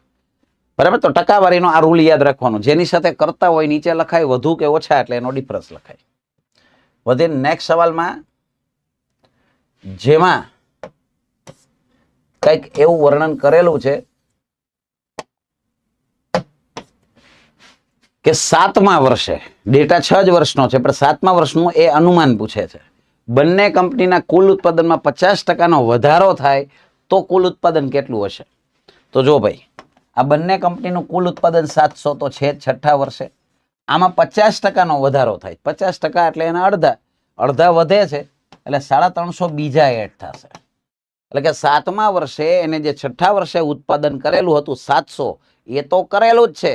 વધારાનું 50% ઉત્પાદન બીજું કર્યું. એટલે 350 એટલે મારો જવાબ આવે 1050. 1050 અહીંયા નથી, અહીંયા નથી, અહીંયા નથી. આ મારો જવાબ છે. જોજો 350 ટીક નો થઈ જાય. એને કુલ ઉત્પાદન પૂછ્યું છે. 350 ઉત્પાદન નથી કર્યું, 350 વધારે ઉત્પાદન કર્યું. એટલે 700 માં 350 એડ થશે. 1050 એક પણ નહીં જાય, મારો ફાઇનલ આન્સર થશે. નેક્સ્ટ છે, ચાલો, એમાં એને પૂછેલું છે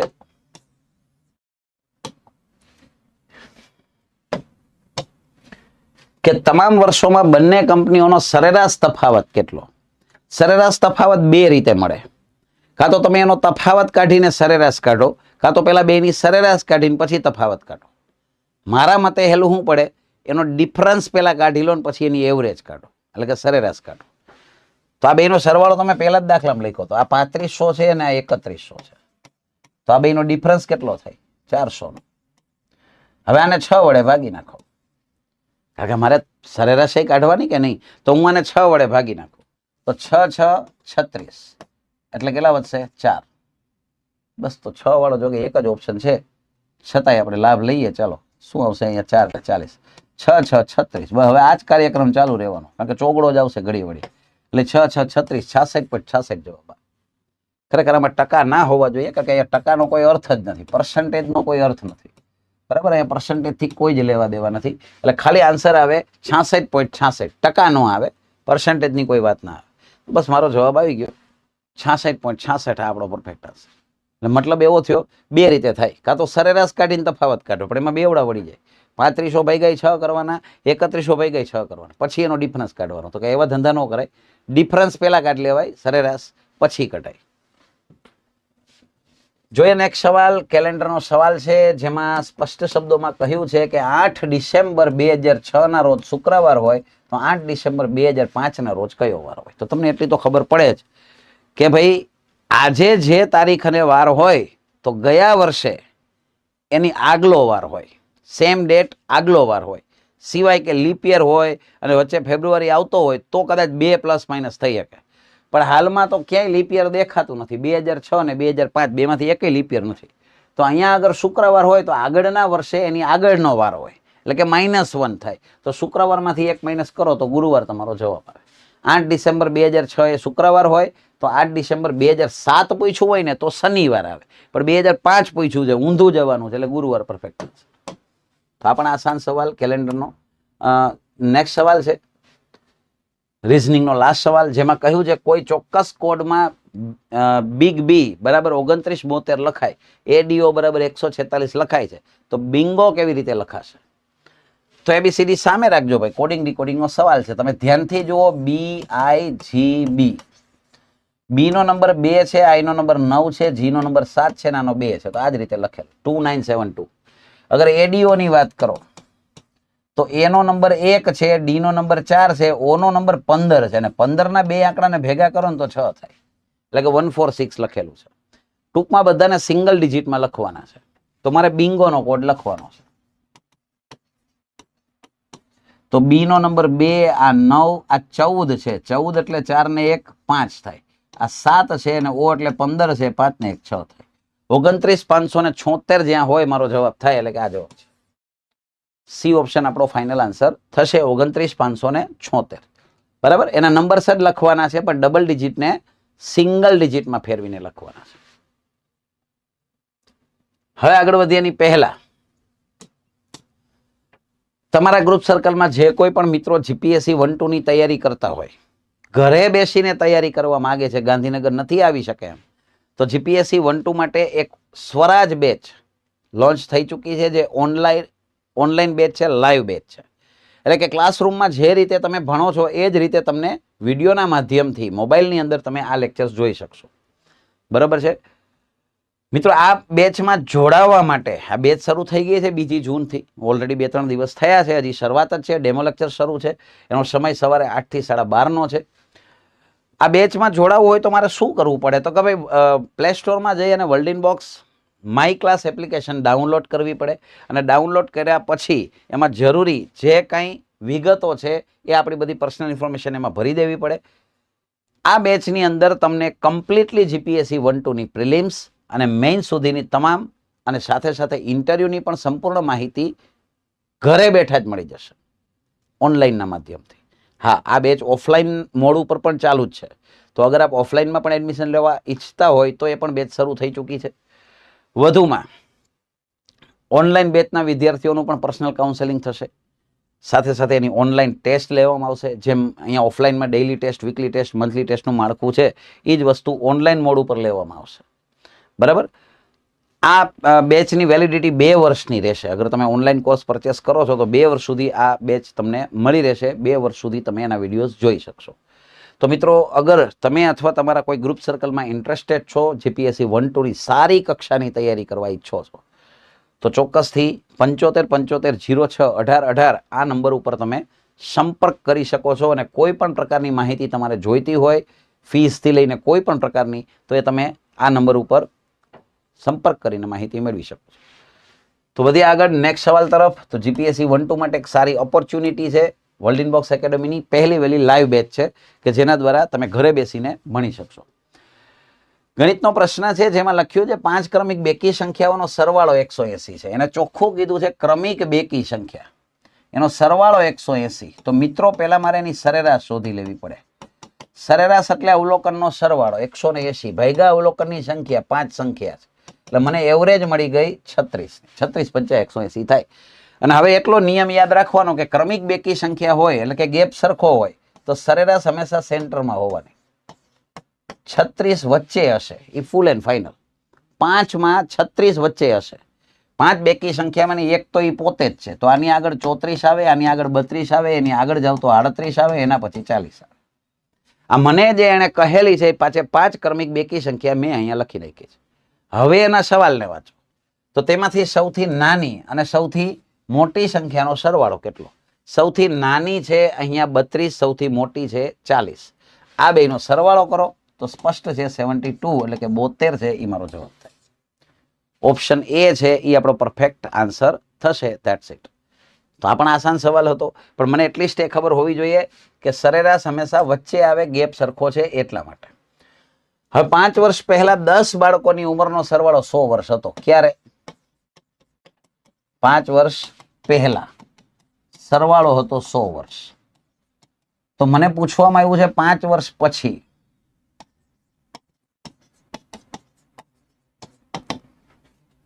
તો જો ભાઈ, પેલી વાત તો એ કે 5 વર્ષ પહેલા અગર સરવાળો 100 વર્ષ હોય તો 5 વર્ષ પછી એટલે ટોટલ ગણતરી કરો ને તો 10 નો ડિફરન્સ છે. 10 નો ડિફરન્સ છે. તો દરેકે દરેક વ્યક્તિમાં 10 નો ઉમેરો થાય.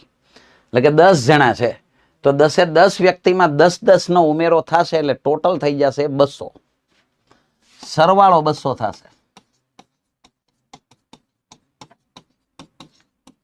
5 વર્ષ પહેલા અગર સરવાળો 100 હોય તો 5 વર્ષ પછી 10 નો ગેપ થયો એ 10 વ્યક્તિમાં 10 નો ઉમેરો થશે. એટલે સીધી વાત સમજો તો 100 નો ઉમેરો થાય એટલે 200 સરવાળો થયો. પણ મને એને સરવાળો નથી પૂછ્યો, એને શું પૂછ્યું છે? સરેરાશ ઉંમર પૂછી છે. એટલે મારે હવે આને સરેરાશમાં કન્વર્ટ કરવી પડે. અવલોકનનો સરવાળો ભાગ્યા અવલોકનની સંખ્યા.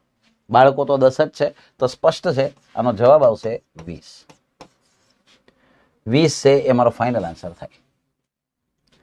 બરાબર છે. તો પહેલા સરવાળો શોધી લો ને પછી સરેરાશ મેળવી લો, અથવા તમે ચાહો તો પહેલા સરેરાશ મેળવી શકો છો, કોઈ બહુ ફરક ના પડે. પહેલા સરેરાશ શોધી લો તો ત્યાં 10 વર્ષ આવે અને એમાં 10 પાછા એડ કરો એટલે 20 મારો જવાબ આવે. તો જે રીતે તમને ફાવે બેમાંથી કોઈ પણ રીતે કરી શકાય એવો ઉંમર સંબંધિત અને સરેરાશ બેનો મર્જ કરેલો ક્વેશ્ચન હતો. પર્સન્ટેજનો સવાલ ગણી શકાય કે રમેશ પોતાના પગારના 12% બચત કરે છે અને દિનેશ 18% બચત કરે છે. બંનેનો પગાર સરખો છે.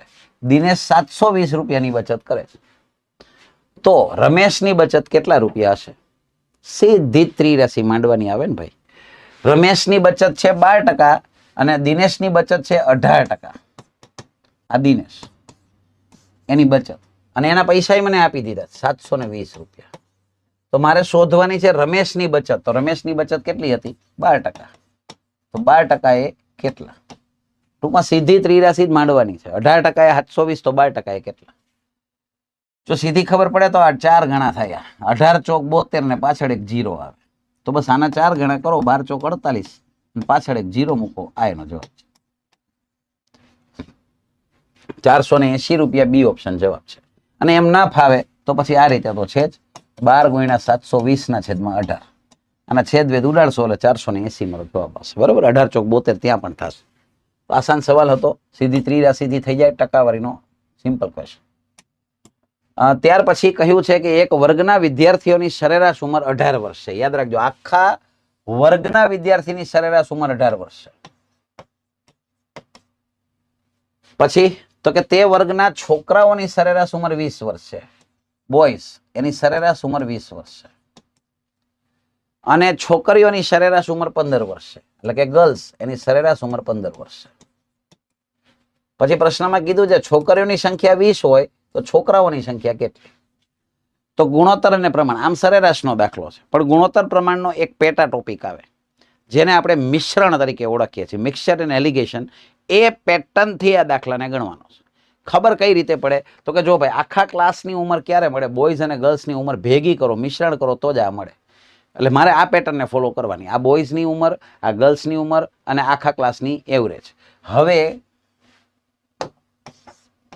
મારે આનો જે ડિફરન્સ છે ને અહીંયા લખવાનો 2 અને આનો જે ડિફરન્સ છે ને મારે અહીંયા લખવાનો 3 અને આ નામમાં કોઈ ફેરબદલ નથી કરવાની. આ જેમ લખ્યું ને એમ જ મારે લખી લેવાનું. B/G બરાબર 3/2. આ મને એક પ્રકારનો ગુણોત્તર મળી ગયો. એટલે કે બોયઝનું પ્રમાણ 3 છે અને ગર્લ્સનું પ્રમાણ 2 છે. બસ તો મને ગર્લ્સની સંખ્યા આપી. જો ધ્યાનથી, છોકરીઓની સંખ્યા કેટલી છે? 20. તો હવે લગભગ કહેવાની જરૂર નથી. 2 ના 20 થયા તો અહીંયા 3 ના 30 જ થાય ને. એમને જ ખબર પડે છે. આ 20 છે તો આ 30 થશે. તો 30 મારો જવાબ આવે. That's it. છોકરાઓની સંખ્યા પૂછી છે એટલે 30 આવે. ટોટલ સંખ્યા પૂછી હોત તો 50 આવત. કુલ સંખ્યા કેટલી એવું પૂછ્યું હોત તો 50 આવે.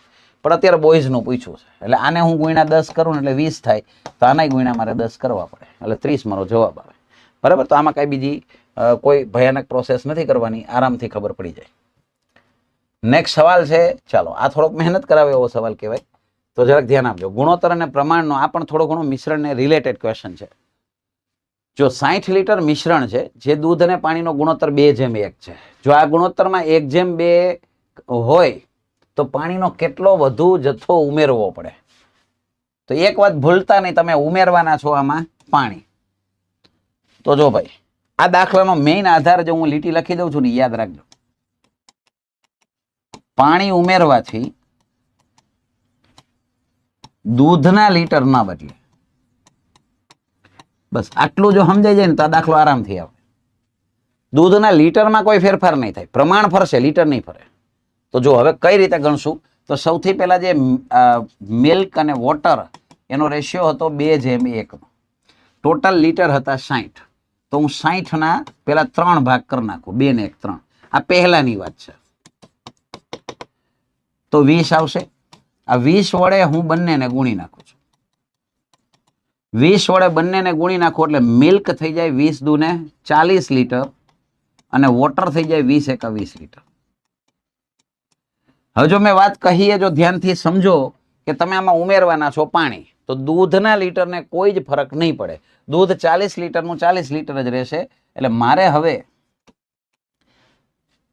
નવા પ્રમાણને ધ્યાનમાં લેવાનું થાય. નવું પ્રમાણ છે 1:2, જેમાં આ છે મિલ્ક છે ને આ છે વોટર છે. બરાબર. તો હવે જો ત્રિરાશી માંડો તોય થઈ જાય, ભાગાકાર કરો તોય થઈ જાય. ભાગાકાર જ કરો ને. આ 40 લીટર દૂધના છે, દૂધનું પ્રમાણ 1 છે, તો 1 વડે ભાગી નાખો તો કેટલા આવશે? 40. અને હવે આ 40 વડે ગુણી નાખો. કોને? આ 2 ને. તો 40 દુ કેટલા લીટર થાય? 80 લીટર હવે પાણી છે. ફરી એક વખત, દૂધ અહીંયા 40 છે ને અહીંયા 40 જ રહેવાનું છે. એટલે મેં 40 ને 1 વડે ભાગી નાખ્યા. ટાર્ગેટ કોને કરવાનું? જે નથી બદલવાનું ને ટાર્ગેટ કરવાનું. 1 નહીં બદલે એટલે 1 વડે ભાગ્યા તો 40 આવ્યા, એને 2 થી મેં ગુણી નાખ્યા એટલે 80 લીટર પાણી આવ્યું. 80 જવાબ નથી તમારો, એને ઉમેરવાનું પૂછ્યું. તો પહેલેથી પાણી 20 લીટર તો હતું જ, હવે 80 લીટર છે. તો બોલો ભાઈ, વધારો કેટલાનો થયો? 60 લીટરનો. તો 60 લીટર મારો જવાબ છે. ઓપ્શન ડી છે, 60 લીટર આ મારો આન્સર થશે. 60 લીટર પાણી ઉમેરવું પડે. That's it. વધીએ છીએ આગળ નેક્સ્ટ સવાલ. તો થોડુંક ધ્યાનથી સમજીને કરજો. તો બહુ આસાન સવાલ, વાહિયાત સવાલ મારી ભાષામાં કહું ને તો એને શું કીધું છે? 450 સફરજન પૈકી 30% સફરજન સડી ગયેલા છે, તો બાકીના સફરજન કેટલા? હવે આવું તો આવડે ને ભાઈ. બરાબર. કોન્સ્ટેબલની પરીક્ષા હોય ને તો આવા હેલા પ્રશ્નો ક્યારેક ક્યારેક પૂછી નાખે. તો મને એટલી ખબર પડે, ટોટલ ટકા 100 હોય, એમાં 30% સડી ગયેલા હોય તો 70% સારી ક્વોલિટીના હોય. 70% કાઢ લો, આવે જવાબ, દાખલો પૂરો. 0 0 ઉડી જાય. આનો ગુણાકાર કરો તો 7 પંચા 35 અને અહીંયા 3 7 ચોક 28 ને 3 31, 315 છે. એ સારી ક્વોલિટીના હશે. સડેલા છે એ ગણવાના જ નથી મારે સારા શોધવાના હતા. એટલે 70% મેં સીધા શોધી લીધા. વધે નેક્સ્ટ સવાલ, 37 નંબરનો સવાલ, જેમાં કંઈક એ રીતે કહેલું છે કે ભાઈ A તથા B ના વજનનો સરવાળો છે 80 કિલોગ્રામ છે. A અને B ના વજનનો સરવાળો 80 કિલોગ્રામ છે. A ના વજનનું અડધું, એટલે મારે લખવાનું થાય A નું અડધું, એટલે કે 1/2. તે B ના વજનના 5/6 ભાગનું છે, એટલે કે આના ગુણ્યા 5/6. મેઇન વસ્તુ આમાં શું છે? આ તમને પ્રોપરલી લખતા આવડવું જોઈએ બસ. હવે તમારે B નું વજન શોધવાનું છે. તો આમાં સાચી વાત કરું ને, ગુણોત્તર પ્રમાણનો દાખલો છે, એટલે મારે એને ગુણોત્તરમાં કન્વર્ટ કરવા પડશે. એટલે કે આ હું B ને આના છેદમાં લઈ આવીશ, ઓનલી ફોર B ને. એટલે આ રીતે થશે. અને આ 2 અને 1 સામે જતા રહેશે, તો છેદમાં હોય અંશમાં જાય, એટલે 5 × 2. અને નીચે એકડો આવશે, તો એકડો કઈ લખવાની જરૂર નથી, પણ તોય આપણે એનું માન રાખીએ એટલે 6 × 1 લખીએ. હવે આના છેદ ઉડાડી દો, 2 3 6. એટલે સીધી વાત કરું ને તો A/B આપણને મળી ગયું 5/3. હવે તો કે જો ભાઈ પ્રેક્ટિકલી વિચારો તો એને કહી જ દીધું હતું કે સરવાળો 80 કિલોગ્રામ છે. એટલે જવાબ તો અહીંથી જ ખબર પડી ગઈ છે. આનું 50 હશે ને આનું 30 હશે. B નું પૂછ્યું છે એટલે 30 મારે ટીક કરવું પડે. પણ માની લો કે રીત કરવી છે તો તમે આ રીતે કરી શકો. 80 ના 8 ભાગ કરો એટલે 10 આવશે. 10 વડે ગુણવાના છે. કોનું પૂછ્યું છે? B નું. તો આમાં B નું પ્રમાણ કયું છે? B નું પ્રમાણ 3 છે. 3 વડે ગુણી નાખો એટલે 30 છે એ મારો ફાઇનલ આન્સર થશે. C ઓપ્શન, 30 કિલોગ્રામ આપણો જવાબ થાય. That's it. ઠીક છે. વધી આગળ નેક્સ્ટ સવાલમાં 38 નંબરનો સવાલ છે, જેમાં સાદા વ્યાજનો દાખલો છે કે ₹45,000નું 9% લેખે 219 દિવસનું સાદું વ્યાજ શોધો. જો તમને સીધી ખબર પડે તો 73 દિવસ એટલે વર્ષનો 5મો ભાગ થાય. ફાવે તો આ રીતે થાય. એટલે મારે આ ટકા હોય ને વર્ષના હોય, એટલે 9% છે એ વર્ષના હોય ને તો 73 દિવસમાં 5મો ભાગ આવે. પણ હવે આ 219 છે 73 ના 3 ગણા છે, એટલે અહીંયા ગુણ્યા 3 આવે. એટલે ઇન શોર્ટ 27/5% મારે કાઢી લેવાના આ રકમના, એટલે મને મારો જવાબ મળે. પણ આ ખબર પડે તો આ ધંધો કરવાનો. 73 દિવસ એટલે વર્ષનો 5મો ભાગ, એટલે 9%નો 5મો ભાગ, અને એવા 3 વખત લેવાના. 73 3 વાર, 219માં 73 3 વાર આવે, એટલે મારે એના 3 ગણા કરવા પડે. આના હું આટલા ટકા કાઢી લઉં એટલે મને મારો જવાબ મળી જાય. પણ ચાલો એ રીતે નથી ફાવતું તો આપણે I બરાબર PRN થી પણ આને કરી શકીએ છીએ. P એટલે થશે 45,000 મુદત, R એટલે ટકા છે 9, અને N એટલે સમયગાળો આપ્યો છે 219. અને તમે એ વાત સારી રીતે જાણતા હશો કે દિવસો આપેલા હોય તો નીચે 300 ને મારે 65 લખવા પડે અને એના ગુણ્યા 100 થશે. 0 થી 0 ઉડી જશે. હવે 365 ના ભાગ પાડો તો 73 ગુણ્યા 5 એટલે 365 થાય, અને 73 થી આના છેદ ઉડાડો, 73 ગુણ્યા 3 એટલે 219 થાય. અને હવે 5 થી પણ તમે આને ઉડાડી દો. જો મેં કીધું એમાં 27/5% આવ્યા, જો ખબર પડે તો. હમણાં આગળ મેં એ જ કીધું હતું, 27/5%. અંતે તો એ જ આવે હરીફરીને, બરાબર. તો આ 5 થી ઉડાડો તો અહીંયા 90 આવશે. બસ તો ગુણી નાખો. હવે 9 9 81, 81 ગુણ્યા 3 એટલે 243, અને પાછળ 0 એટલે અમારો જવાબ છે 2430 રૂપિયા છે. એ મારો જવાબ થશે. ઓપ્શન ડી છે એ પરફેક્ટ છે. સાદા વ્યાજનો આ પણ સિમ્પલ દાખલો, આમાં છેદ વેદ ઉડાડતા ફાવવા જોઈએ. નેક્સ્ટ સવાલ છે, નીચેના પૈકી કઈ સંખ્યા અવિભાજ્ય નથી? તો આના માટે તમને વિભાજ્યતાની ચાવી આવડે તો એક જ ઝાટકે ખબર પડી જાય કે 87 છે ને 3 વડે વિભાજ્ય છે. 8 ને 7 15 થાય, બરાબર. 3 ની ચાવી છે. અંકોનો સરવાળો 3 વડે વિભાજ્ય હોય એટલે એ સંખ્યા વિભાજ્ય હોય. બસ 87, બીજે કાંઈ જોવાની જરૂરત જ નથી રહેતી. આ 87 પહેલી જ નજરે દેખાય છે કે અવિભાજ્ય નથી એવું પૂછ્યું છે, એટલે કે વિભાજ્ય હોવી જોઈએ. તો આ વિભાજ્ય છે, ધેટ્સ ઇટ. 3 વડે વિભાજ્ય છે. 40મો સવાલ જોઈએ, જેમાં એવું કહેલું છે કે 15 લોકોનું એક ગ્રુપ છે, એક જૂથ છે, જેની અંદર 7 લોકો ફ્રેન્ચ વાંચી શકે છે, 8 લોકો અંગ્રેજી વાંચી શકે છે. જ્યારે તેમાંથી 3 આ 2 ભાષામાંથી એક પણ વાંચી શકતા નથી, તો બરાબર એક ભાષા વાંચી શકતા હોય એવા લોકોની સંખ્યા કેટલી? ઘણીવાર આવા પ્રશ્નમાં રકમમાં ભૂલ હોય એવું લાગે કે અહીંયા 7 જણા ફ્રેન્ચ વાળા અને 8 જણા અંગ્રેજી વાળા, તો 15 જણા તો એ જ થઈ ગયા. તો 2 જણા, આ 3 જણા આ કોણ છે? આવા પ્રશ્ન હંમેશા વેન ડાયાગ્રામથી થાય, યાદ રાખજો. આમાં તમારે વેન ડાયાગ્રામ દોરવાની થાય. એમાં અહીંયા છે ફ્રેન્ચ વાળા, અહીંયા છે ઇંગ્લિશ વાળા. હવે એને ચોખ્ખું લખ્યું છે કે 3 જણા છે, 2 માંથી એક પણ વાંચી શકતા નથી, એટલે 3 જણા છે ને રાઉન્ડ ની બહાર આવશે.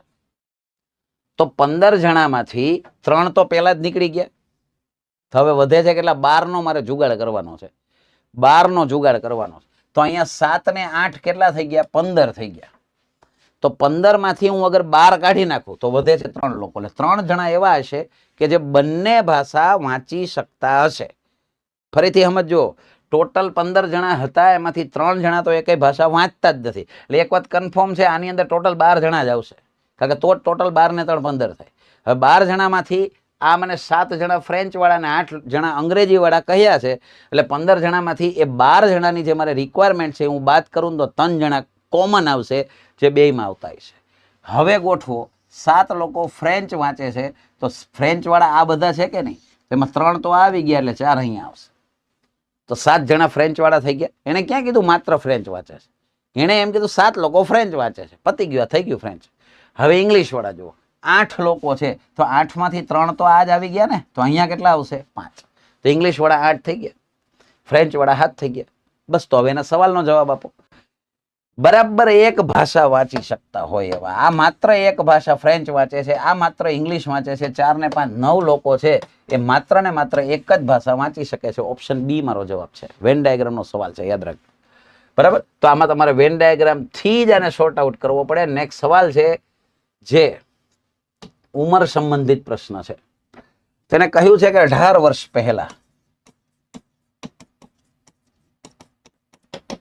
એક પુરુષની ઉંમર તેના પુત્રની ઉંમર કરતા, એટલે ફાધર અને સન, 3 ગણી હતી, એટલે 3:1. પછી કહ્યું છે કે હાલમાં બમણી ઉંમરનો છે, બમણી એટલે 2:1. તો હાલમાં પુરુષ અને પુત્રની ઉંમરનો સરવાળો કેટલો અમારે શોધવાનો. તો આ વાત હું પહેલા આગળના પેપરમાં પણ સમજાવી ચૂક્યો છું કે આ એક ટેકનિકલ મેથડથી થાય. હવે આને મારે ટેકનિકલી સોલ્વ કરવું હોય તો કઈ રીતે કરી શકાય? તો પેલા આ બેનો ડિફરન્સ હું 18 વર્ષનો લખી નાખું. કોઈ પણ વ્યક્તિની હાલની અને 18 વર્ષ પહેલાની ઉંમરનો ડિફરન્સ 18 વર્ષ થાય.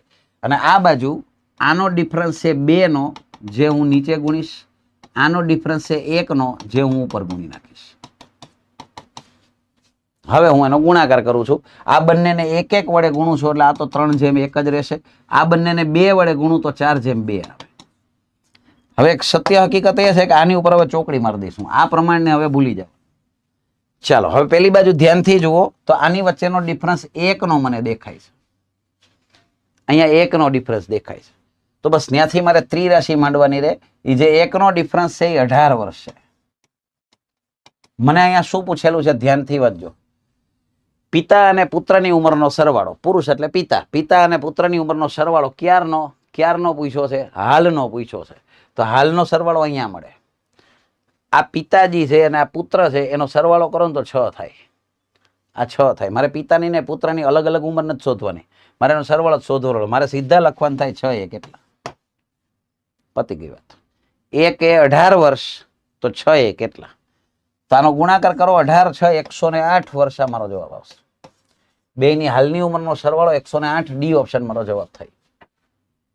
તો આ પણ એક ટેકનિકલી થાય છે, જેને યાદ રાખજો. આ રીતે આવા સવાલો કરી શકાય. હવે આ થઈ ગયું એક ફેક્ટ. કોઈ પણ 2 અવિભાજ્ય સંખ્યા, તમને મજા આવે અવિભાજ્ય સંખ્યા લ્યો, એનો ગુસા હંમેશા એક જ થાય. કારણ કે ગુસાનો અર્થ જ એ થાય કે બંને સંખ્યા એક સાથે કયા ઘડિયામાં આવે. તો અવિભાજ્ય કોઈ દી કોઈના ઘડિયામાં જ ના આવે, એટલે તો અવિભાજ્ય છે. તો બેનો ગુસ્સા છે એ એક થાય. કોઈના ઘડિયામાં ના આવે એટલે એકના ઘડિયામાં તો આવતી જ હોય કોઈ પણ સંખ્યા. એટલે હંમેશા 2 અવિભાજ્ય સંખ્યાનો ગુસ્સા હંમેશા એક થાય, અને 2 અવિભાજ્ય સંખ્યાનો લસા એ બંનેનો ગુણાકાર જેટલો થાય. જેમ કે 5 અને 7 હોય તો આ અવિભાજ્ય સંખ્યા છે, તો આનો ગુસ્સા 1 થાય અને લસા 35 થાય. આ બેના ગુણાકાર જેટલો. યાદ રાખજો હંમેશા. અગર લસા પૂછે, ઘણી વાર પૂછ્યો છે આ સવાલ, ધ્યાનમાં રાખજો. લસા પૂછે તો બેનો ગુણાકાર આવે. નેક્સ્ટ સવાલ છે, આ મારી ભાષામાં પરચુરણ સવાલ કહેવાય. કોઈ ચેપ્ટરમાં ના આવે પણ સવાલ પેપરમાં પૂછાય કે 42.5 મીટર લંબાઈ ધરાવતું એક મોટો બધો સળિયો છે, એમાંથી 85 સેન્ટીમીટરની લંબાઈ ધરાવતા કેટલા ટુકડા થઈ શકે? ભાગાકાર જ કરવાનો હોય, બરાબર. હવે નો આવડે તો ત્રિરાશિઓ માંડવી પડે કે 85 સેન્ટીમીટરે એક ટુકડો, તો 42.5 મીટરે કેટલા ટુકડા? હવે સારું ન લાગે કે આ તો ખાલી વાત છે. ટૂંકમાં આમાં સીધો ભાગાકાર થાય, પણ મને એટલી ખબર પડવી જોઈએ કે આ સેન્ટીમીટર છે અને આ મીટર છે, એટલે મારે આને મીટરમાંથી સેન્ટીમીટરમાં લઈ જવા પડે, બરાબર. તો મારે આને આ રીતે ગણવાનું થાય. 42.5 હતા, આ મીટર હતા, એને સેમીમાં ફેરવું એટલે 100 વડે ગુણાકાર થાય. વધુમાં અહીંયા પોઈન્ટ છે, એ પોઈન્ટને દૂર કરવું તો નીચે એક તો 10 આવે, અને વધારાના એને કેટલા છે 85 વડે મારે ભાગી નાખવા, બરાબર. તો આમાં કોઈ બીજી મગજમારી ના આવે, સીધો જ ભાગાકાર આવે. અને શું કામ ભાગાકાર આવે? મેં ત્રિરાશિ માંડીને સમજાવ્યું હતું કે ભાઈ 42.5 મીટર છે અને સેમીમાં ફેરવો તો ગુણ્યા 100 આવે. આનો પોઈન્ટ હતો, પોઈન્ટ દૂર કરો એટલે 10 આવે, નીચે 85 આવે. હવે આના છેદ વેદ ઉડાડી દો, 0 થી 0 ઉડી જાય. આ 17 × 5 = 85 થાય, આ 5 દુ 10 થાય, અને 17 થી આનો હું ભાગાકાર કરું છું. 17 × 1 = 17, આમાંથી નહીં સોરી 17 દુ 34 એ ભાગ આવશે. 17 દુ 34, આમાંથી 34 બાદ કરો ને એટલે 8 વધે એટલે 85. 17 × 5 = 85, એટલે કે 25 × 2, એટલે મારો જવાબ છે એ પૂરેપૂરા 50 જવાબ આવશે. એટલે કે 50 અહીંયા નથી, અહીંયા નથી, અહીંયા નથી, એટલે આ મારો જવાબ થશે. આમાંનું એક પણ નહીં, બરાબર છે. 50 ટુકડા ટોટલ થઈ શકે, જે આપણો ફાઇનલ આન્સર થાય. બાકી સીધી ખબર પડે ને તો 85 ના 5 ગણા 425 થાય, 5 ગણા. પણ આમાં પોઈન્ટ છે એટલે 5 ના 50 થઈ જાય. પેલું કદાચ બધાને સીધું ના આવડે ભાઈ. નીચેનામાંથી કયો અપૂર્ણાંકની કિંમત સૌથી વધારે છે? હવે 6/17 છે, અને આ 2/7 છે, અને 5/16 છે, અને 3/11 છે. તો હવે હું 6/17 કરું કે હારો ન લાગુ? 0 પોઈન્ટમાં ભયાનક જવાબ આવે. તો એક પદ્ધતિ એવી છે મિત્રો, યાદ રાખજો કે આમાં તમારે એક 0 ઉમેરી દેવા, અને ખાલી એક આંકડા સુધી પેલા ભાગાકાર કરો, એક આંકડા સુધી. તો જો ભાઈ 17 દુ 34, 17 તેરી 51, એટલે 3 પોઈન્ટ સમથિંગ જવાબ આવશે. પેલા તો એ મને ખબર પડી ગઈ, બરાબર. અગર એક આંકડાથી કામ પતી જાય તો મારે બીજો આંકડો લેવો નથી, તો ત્યાંથી જ કાર્યક્રમ પૂરો કરી નાખશું. ચાલો હવે આનો કરો ભાગાકાર. તો અહીંયા 7 તેરી 21 તો વધી જાય, એટલે 7 દુ 14, એટલે 2 પોઈન્ટ, એટલે આ તો પેલા જ ગુજરી ગયો. કારણ કે આ 3 પોઈન્ટ આવે છે, આ 2 પોઈન્ટ આવે છે, એટલે એ તો ખબર પડી ગઈ કે જવાબ નથી. એ ફાઇનલ છે. મોટો પૂછ્યો છે આપણને એટલા માટે. અહીંયા 16 તેરી 48 એટલે 3 પોઈન્ટ આ પણ આવી શકે છે, બરાબર. અને અહીંયા 11 દુ 22 થી ભાગ ચાલે લાઈ જતો રહ્યો. હવે તમારી પાસે બે વધ્યા છે, આ બે માંથી એક્ઝેક્ટ નક્કી કરવાનું છે કે મોટું કોણ છે. તો બીજો આંકડો લ્યો એટલે ખબર પડી જશે. તો ચાલો 17 તેરી 51, આમાંથી 51 જાય ને એટલે 9 વધે એટલે 90 થાય. 17 પંચા 85. આની વાત કરીએ તો 16 તેરી 48, આમાંથી 48 જાય એટલે 2 વધે એટલે 20 આવે. 16 એકા 16. 3.1 3.5 તો ચોખ્ખું છે, 3.5 મોટા કહેવાય. તો 6/17 છે, અમારો પરફેક્ટ આન્સર થશે. તો આવી રીતે પણ નક્કી કરી શકાય. કોઈ પણ અપૂર્ણાંક નાનો છે કે મોટો તમે આ રીતે વેરીફાઈ કરી શકો. યાદીમાં રાખજો, 0 1 1 મૂકી દેવાનો એટલે તમારું કામ થોડુંક ઈઝી થઈ જાય. 0 પોઈન્ટમાં જવાબ ન આવે. ચાલો નેક્સ્ટ સવાલ છે. એક કાર 1 સેકન્ડમાં 20 મીટરનું અંતર કાપે છે. બસ તો અહીંયા જ તમને સીધું સીધું તો કહી દીધું છે કે ઝડપ બરાબર અંતરના છેદમાં સમય. અંતર આપેલું છે 20 મીટરનું અને સમય આપેલો છે 1 સેકન્ડનો. એટલે આના ઉપરથી મને ઝડપ મળી ગઈ 20 મીટર પ્રતિ સેકન્ડ. પણ એનો સવાલ છે કે તેની ઝડપ કિમી પ્રતિ કલાકમાં ફેરવો. તો જો ભાઈ, મીટર પ્રતિ સેકન્ડ ને કિમી પ્રતિ કલાકમાં ફેરવવા હોય તો ઉપર 18 લેવા પડે અને નીચે 5 લેવા. 18 ના છેદમાં 5 થી મારે ગુણી નાખવાનું એટલે કિમી પ્રતિ કલાકમાં ફરી જાય. બરાબર છે. તો આ રીતે તમે યાદ રાખી શકો કે ભાઈ મોટો એકમ જોઈએ છે ને તો ઉપર 18 આવે, નીચે 5 આવે. નાનો એકમ જોતો હોય તો ઉપર 5 આવે, નીચે 18 આવે. બરાબર. આની ડિટેલમાં ચર્ચાઓ મેં જે તે સમયે ઝડપ સમય અંતર નામનું ચેપ્ટર મેજિકલ મેથ સિરીઝમાં શરૂઆતમાં જ ભણાવેલું છે. એની અંદર આ બધાનું ડિટેલ તમારે જાણવું હોય તો તમે એમાં એનો અભ્યાસ કરી શકો છો.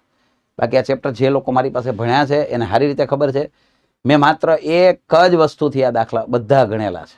એ ટ્રેનવાળો હોય કે બોટવાળો દાખલો હોય કે માણસ ચાલીને જતો હોય, ચોર ને પોલીસ દોડતા હોય, જે હોય બધામાં એક જ સૂત્ર આવે, ઝડપ બરાબર અંતરના છેદમાં સમય. ક્યારેય કોઈ પણ ચેપ્ટરમાં મેં કોઈ દિવસ કોમ્પ્લિકેશન ઊભું જ નથી કર્યું. એકદમ આસાન ભાષામાં જ મેં ગણિતના દરેક દાખલાઓ ભણાવેલા છે. બરાબર. તો આ એક જ સૂત્ર છે, જેને ઉડાડી દો 5 ચોક 20 થાય અને 18 ચોક 72 કિલોમીટર પ્રતિ કલાક. આ મારો જવાબ છે. આ જવાબ છે બી ઓપ્શન. તો આરામથી ખબર પડે એવો પ્રશ્ન છે. નેક્સ્ટ સવાલ છે તમારી સામે, જેમાં લખ્યું છે એની પહેલા આગળ વધી એની પહેલા કોન્સ્ટેબલની મોક ટેસ્ટ હાલમાં શરૂ છે મિત્રો. અને હવે તો ગેડા ગાંઠિયા દિવસો વધ્યા છે. બધાને ખબર છે કે હમણાં 15મી જૂને આપણી એક્ઝામ લેવાની છે. તો મિત્રો હજી થોડા ઘણા મોક ટેસ્ટના પેપર્સ બાકી છે. અગર તમે ઈચ્છુક હોય તો તમારા નજીકના જે સેન્ટર હોય ત્યાં સંપર્ક કરી અને તમે આ મોક ટેસ્ટમાં હજી પણ લાભ લઈ શકો છો. હજી આવનારી અમુક મોક ટેસ્ટમાં તમે બેસી શકો છો, જેથી કરીને તમને થોડોક પરીક્ષા પહેલાંની પરીક્ષાનો અનુભવ થાય અને તમને જાણવા, શીખવા, સમજવા ઘણું બધું મળી રહે. નેક્સ્ટ સવાલ છે જેમાં કહ્યું છે કે ફળનો વિક્રેતા 1 રૂપિયામાં 2 લીંબુ ખરીદે છે.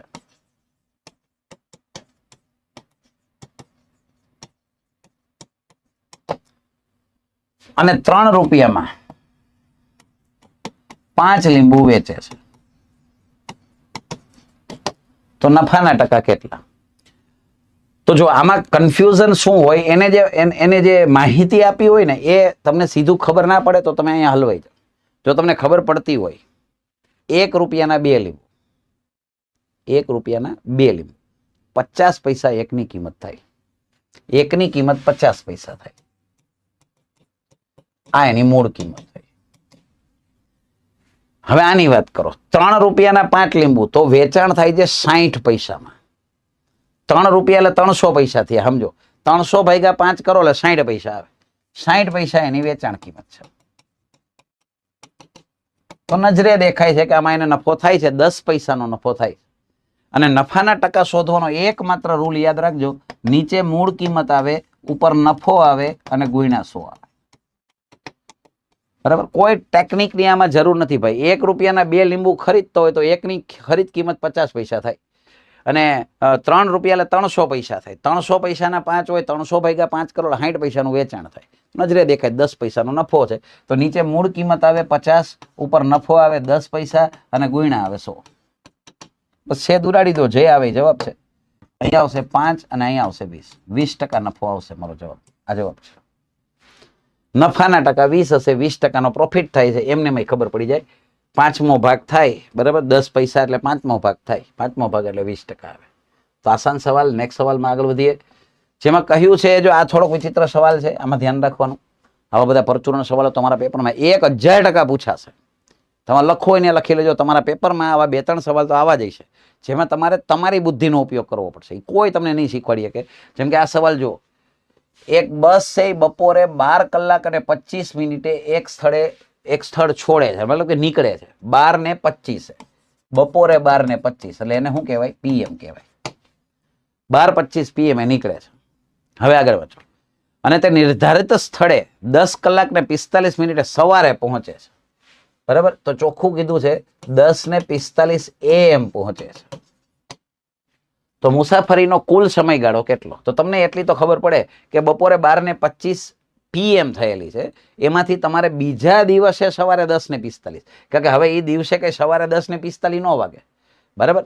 તો હવે આ દાખલાને મારે કેમ ટેકલ કરવો પડે? તો જો ભાઈ, 12:25 PM થી એ રાત્રે 12:25 AM સુધીમાં 12 કલાક તો થઈ. 12 કલાક આ થઈ. બપોરે 12:25 થી રાત્રે 12:25 સુધીમાં 12 કલાક થઈ. અને રાત્રે 12:25 થી 10:25 સુધીમાં, 25 ની પહેલા હું વાત કરું છું, 10 કલાક બીજી થઈ. થાય ને? 12:25 થી 10:25 એટલે 10 કલાક બીજી થઈ, એટલે 10 કલાક બીજી. એટલે મને નજરે દેખાય છે કે 22 કલાક તો ઓલરેડી થઈ ગઈ. ખબર પડી કે નહીં? 12:25 PM થી 12:25 AM, રાતના 12:25 સુધીમાં 12 કલાક થઈ. વધારાની રાતના 12 થી સવારે 10 સુધીની 10 કલાક બીજી થઈ, એટલે 12 ને 10 22 કલાક. પણ હજુ ભૂલતા નહીં, તમે 10:25 સુધી જ પહોંચ્યા છો. પહોંચી છે 10:45, એટલે હજી મારે 20 મિનિટ બીજી એડ કરવી પડશે. બસ આ મારો જવાબ છે. 22 કલાક અને 20 મિનિટ ઓપ્શન એ છે, એ મારો પરફેક્ટ આન્સર થશે. તો આમાં કાંઈ બીજી રોકેટ ટેકનોલોજી ન વાપરવાની હોય. બરાબર? આમાં કાંઈ એવું ભયાનક ન શીખવાનું હોય કે આના માટે છે નાસામાં ધક્કો થાય ને કંઈક રોકેટની ટેકનોલોજી શીખવી પડશે કે છેડા ક્યાં દેવાના. સામાન્ય બુદ્ધિથી થાય. આમાં કંઈ પરચુરણ દાખલામાં કંઈ લાંબી બુદ્ધિ ન વાપરવાની હોય, પણ થોડીક સમજણ હોવી જોઈએ, તો આપણો આસાનીથી આન્સર આવે. હવેનો પ્રશ્ન છે કે ભાઈ 15 સંખ્યાની સરેરાશ 8 છે. આ સંખ્યામાં એક સંખ્યા ઉમેરવામાં આવે તો સરેરાશ 10 થાય છે. તો જો ભાઈ, 15 અવલોકન હતા. સંખ્યા એટલે અવલોકન. એની સરેરાશ હતી 8. હવે એક સંખ્યા તમે ઉમેરો છો એટલે 16 અવલોકન થઈ જાય, અને સરેરાશ થઈ જાય છે 10. તો મને એટલી ખબર પડે છે કે સરેરાશમાં 2 નો વધારો થયો છે. અને વધારો ક્યારે થયો છે? ઉમેર્યા પછી. એટલે કે 16 અવલોકન છે, 16 માં 2 નો વધારો થાય, એટલે 16 દુને 32, આવો અર્થ થયો. ટોટલ 32 નો વધારો થયો છે. એક અવલોકન નવું આવવાને લીધે પહેલા જે એવરેજ હતી 8, એમાં 32 નો વધારો થયો છે. તો એ નવું અવલોકન છે એ 40 હોવું જોઈએ. નવું અવલોકન 40 હોવું જોઈએ. તો આ રીતે તમે ગણી શકો. અથવા એમાંય કરી શકાય કે 15 8 120, પછી અને 16 10 160. તો 160 માંથી 120 કાઢો એટલે 40 તમારો જવાબ. આમાંય તમે કરી શકો છો. બરાબર? અને જો આ રીતે સમજાય તો આ ઇઝી વે. 199 ગુણ્યા 199 કેટલા થાય? એટલે પેલો વિચાર તો એ આવે કે ઉભા હું સાઈડમાં જઈને ખૂણામાં જઈને ગુણાકાર કરી લઉં. 199 ગુણ્યા 199, બેવડો વળી જાય. 199 ગુણ્યા 199 નો અર્થ થાય 199 નો સ્ક્વેર. અને 199 એટલે વાસ્તવમાં 200 - 1 નો સ્ક્વેર. જો તમને બીજગણિતનો સંદર્ભ ખબર હોય તો આનું વિસ્તરણ કંઈક આ રીતે થાય: a² + b² - 2ab. વિસ્તરણ બીજગણિતના આધારે આ દાખલો થઈ શકે. આ a છે, આ b છે. તો પેલા a², આનો વર્ગ કરો ને એટલે 200 નો વર્ગ 400 નો થાય. નંબર ઓફ 0 ડબલ થઈ જાય એટલે 4 0 આવશે. અને એમાં b² એટલે 1 ઉમેરો, એટલે ફાઇનલી 40, 2 0 અને પાછળ 1, એટલે કે 40,001 આવ્યા. હવે આ 40,001 માંથી મારે 2ab, એટલે કે આ ત્રણેયનો ગુણાકાર બાદ કરવાનો છે. આ 2 છે, આ a છે, આ b છે, અને ત્રણેયનો ગુણાકાર તમને ખબર પડે 400 આવે. એ 400 બાદ કરી નાખો. એટલે અહીંયા આવશે 1, અહીંયા આવશે 0, અહીંયા 10, અહીંયા 9, અહીંયા 3. 10 માંથી 4 જાય તો 6, અહીંયા 9 અને અહીંયા 3.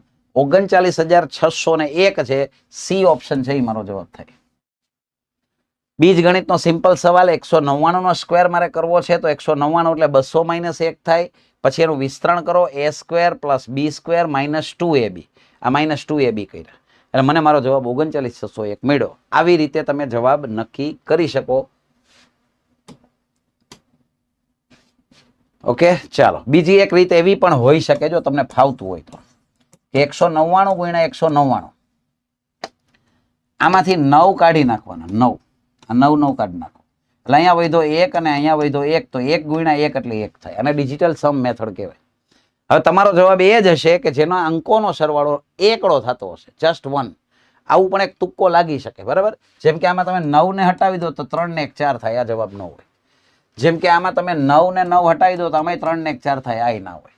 જેમ કે આમાં તમે 9 ને 9 હટાવી દો તો 3 ને 6 9, આને પણ હટાવી દો તો 1 આવે, તો આ જવાબ હોઈ શકે. અથવા તો આમાં તમે 9 9 હટાવી દો તો આ જવાબ હોઈ શકે, એટલે આ બે જવાબ શક્ય થાય.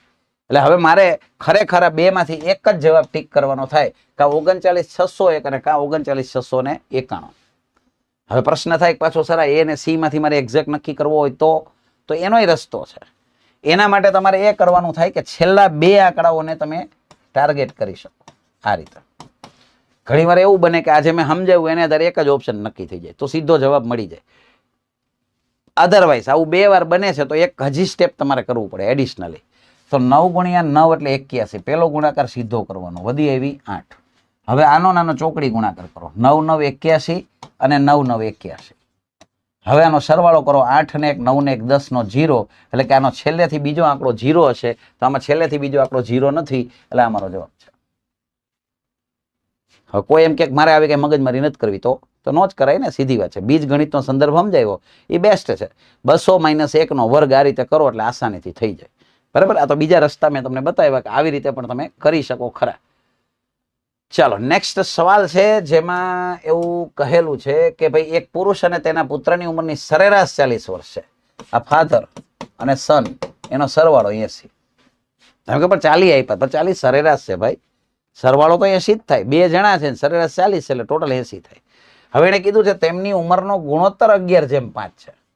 ઉંમરનો ગુણોત્તર એટલે કે આમ કીધેલું ફાધર અને સન 11/5, તો આનો ટોટલ થાય 16. તો એ 16 વડે આને ભાગી નાખો. 16 × 5 = 80, એટલે કે 5 વડે ગુણવાના છે.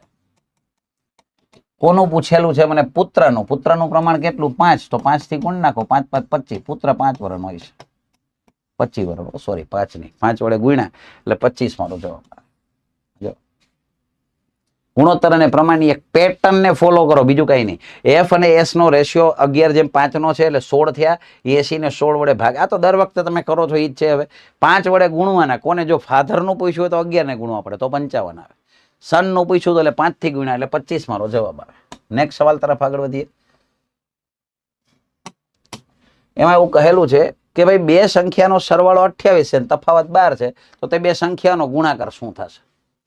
તો જો ભાઈ બે સંખ્યાનો આ બધામાં છે ને મેઇન વસ્તુ શું છે, આને મેથેમેટિકલી તમને લખતા આવડે ને તો તમારો બેડો પાર થઈ જાય. આ મેથેમેટિકલી લખ્યું. બે સંખ્યાનો સરવાળો 28 અને એનો તફાવત 12 છે. હવે શું કરવાનું? લોભ કરવાનો. લોભ શું કરવાનો? લોભ એટલે કે લોપ કરવાનો. લોપની રીતે ઉકેલ મેળ. તો આ બી ઉડી જાય, આનો સરવાળો 2a થાય, આનો સરવાળો 40 થાય, અને 2 થી ઉડાડો એટલે 20 આવે. એટલે પેલી સંખ્યા 20 છે. તો ભાઈ બીજી સંખ્યા 8 જ હોય ને, કોમન સેન્સ ની વાત છે. કારણ કે બેયનો સરવાળો 28 હોય તો એ પેલી સંખ્યા 20 હોય, બીજી 8 જ હોય. પછી ભવ્ય કાર્યક્રમો ન કરવાના હોય કે સમીકરણ 1 માં કિંમત મૂકતા પછી બેવડા વળી જાય. સીધી બુદ્ધિ વાપરવાની. હવે એને તને શું પૂછ્યું છે? બેયનો ગુણાકાર. આનો ગુણાકાર કરી નાખો. 20 × 8 160 મારો જવાબ છે. મને બે સંખ્યા મળી ગઈ. હવે જે પૂછવું હોય પૂછી લે, કાંઈ ફેર ના પડે. એટલે ઇન શોર્ટ તમને આ જે લખેલું છે ને મેથેમેટિકલ લેંગ્વેજમાં લખતા આવડે ને એ બહુ મહત્વનું છે, બસ બીજું કઈ. બરાબર. તો વધીએ નેક્સ્ટ સવાલમાં. 52 નંબરનો સવાલ છે, જેમાં સાફ શબ્દોમાં કહ્યું છે કે 12 માણસો એક કામ 24 દિવસમાં કામ પૂરું કરે છે, તો આ કામ પૂરું કરવા 8 માણસો કામ કરે તો કેટલા દિવસો લાગે? કાર્ય અને સમય બોલો કે સાંકળનો નિયમ બોલો. એનો સવાલ છે.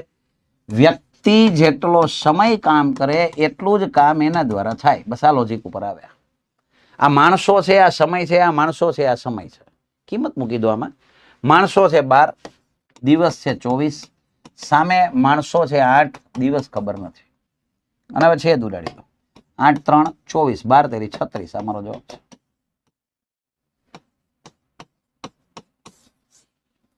36 દિવસ બી ઓપ્શન મારો જવાબ છે.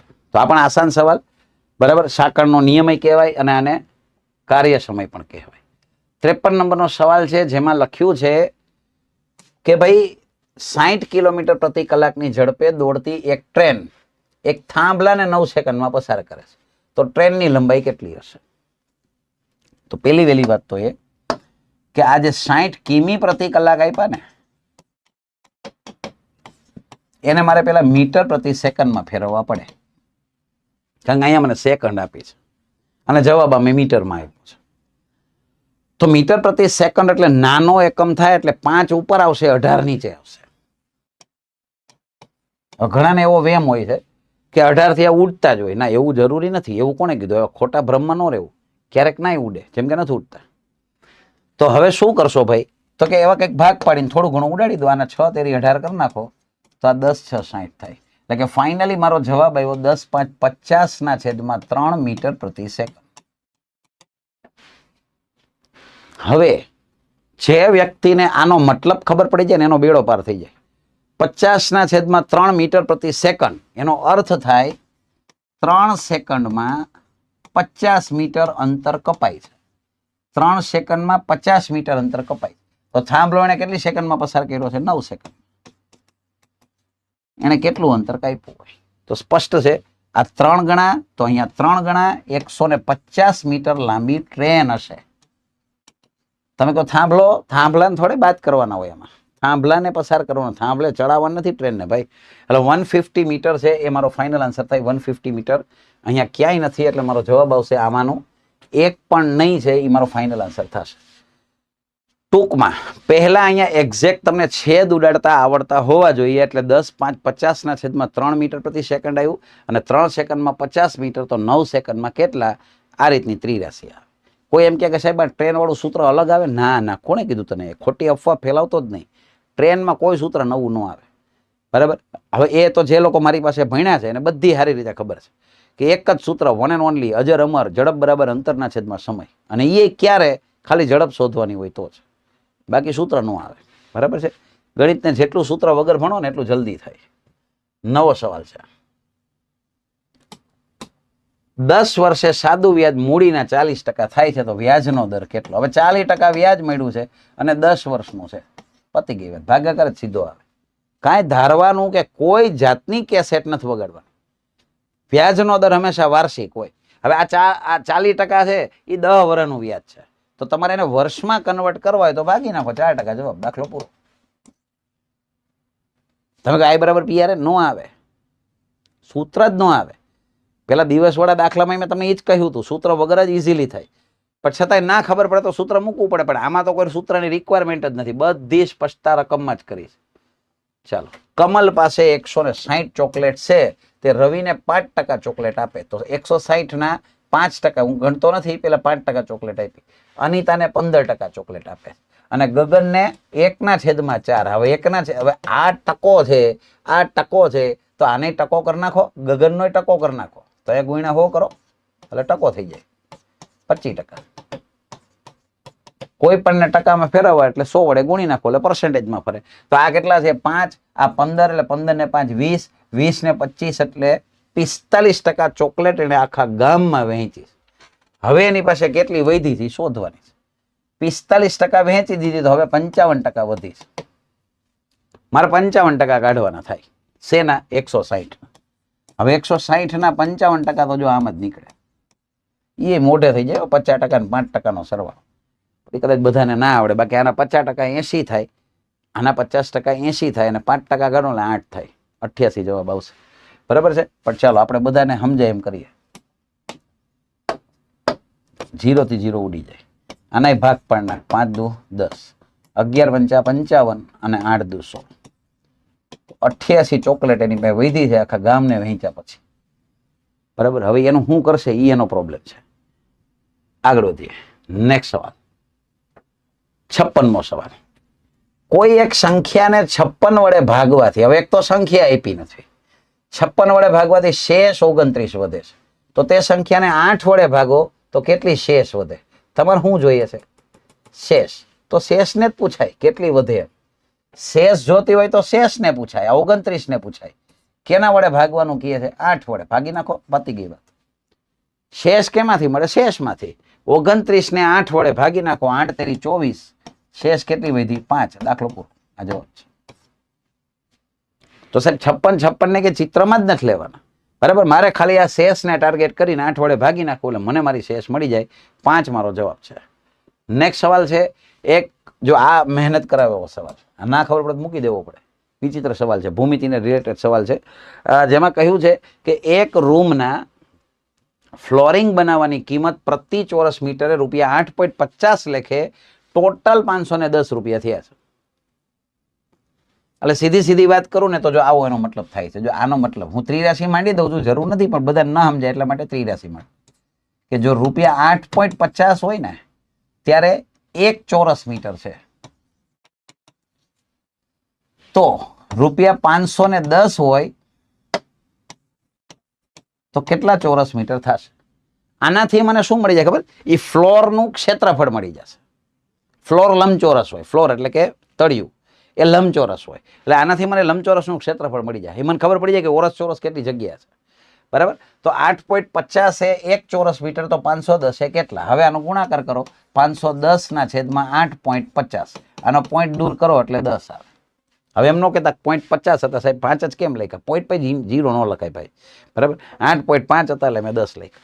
હવે આના છેદ ઉડાડી દો, 17 5 85, 17 તેરી 51 એટલે 30, અને 5 2 10, એટલે ફાઇનલી 60 ચોરસ મીટર ટોટલ જગ્યા છે, એ મને ખબર પડી ગઈ.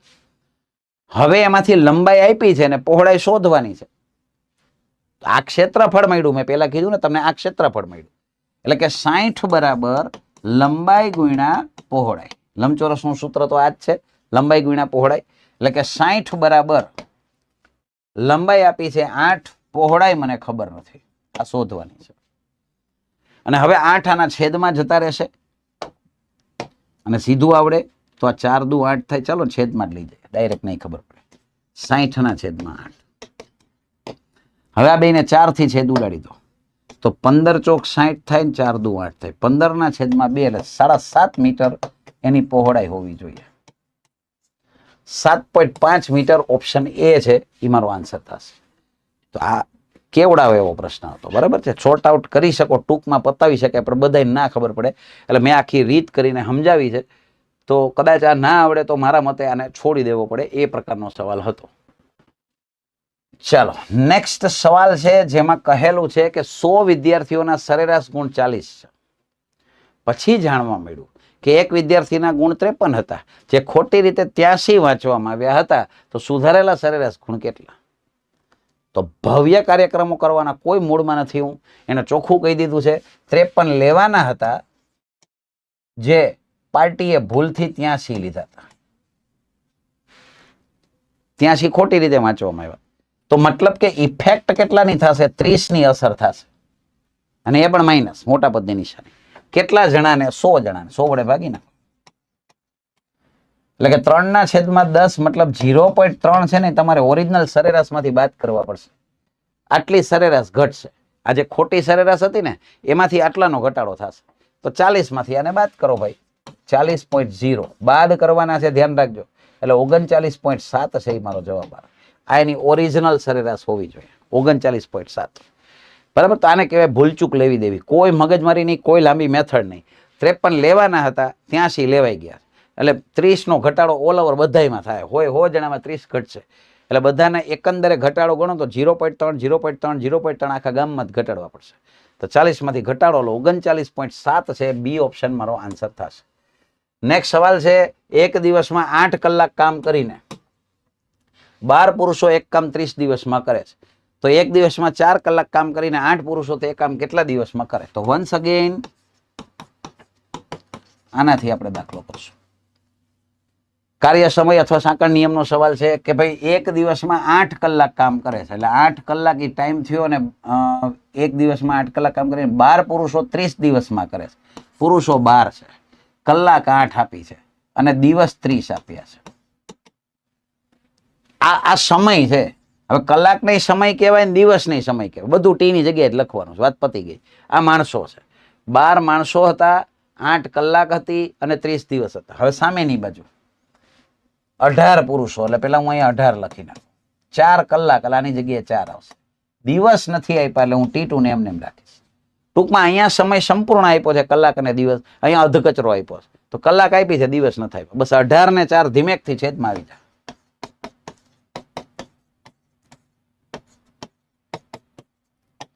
અને હવે આના છેદ ઉડાડી દો, જે કઈ આવે મારો આન્સર છે. 4 દુ 8 થાય, બરાબર. આ 2 9 18 થાય. 9 ના ભાગ પાડ નાખો, 3 ગુણ્યા 3, એટલે 3 અહીંયા ઉડી જશે, 10 થશે. 3 અહીંયા ઉડી જશે, 4 થશે. 4 10 40, 40 દિવસ મારો જવાબ છે.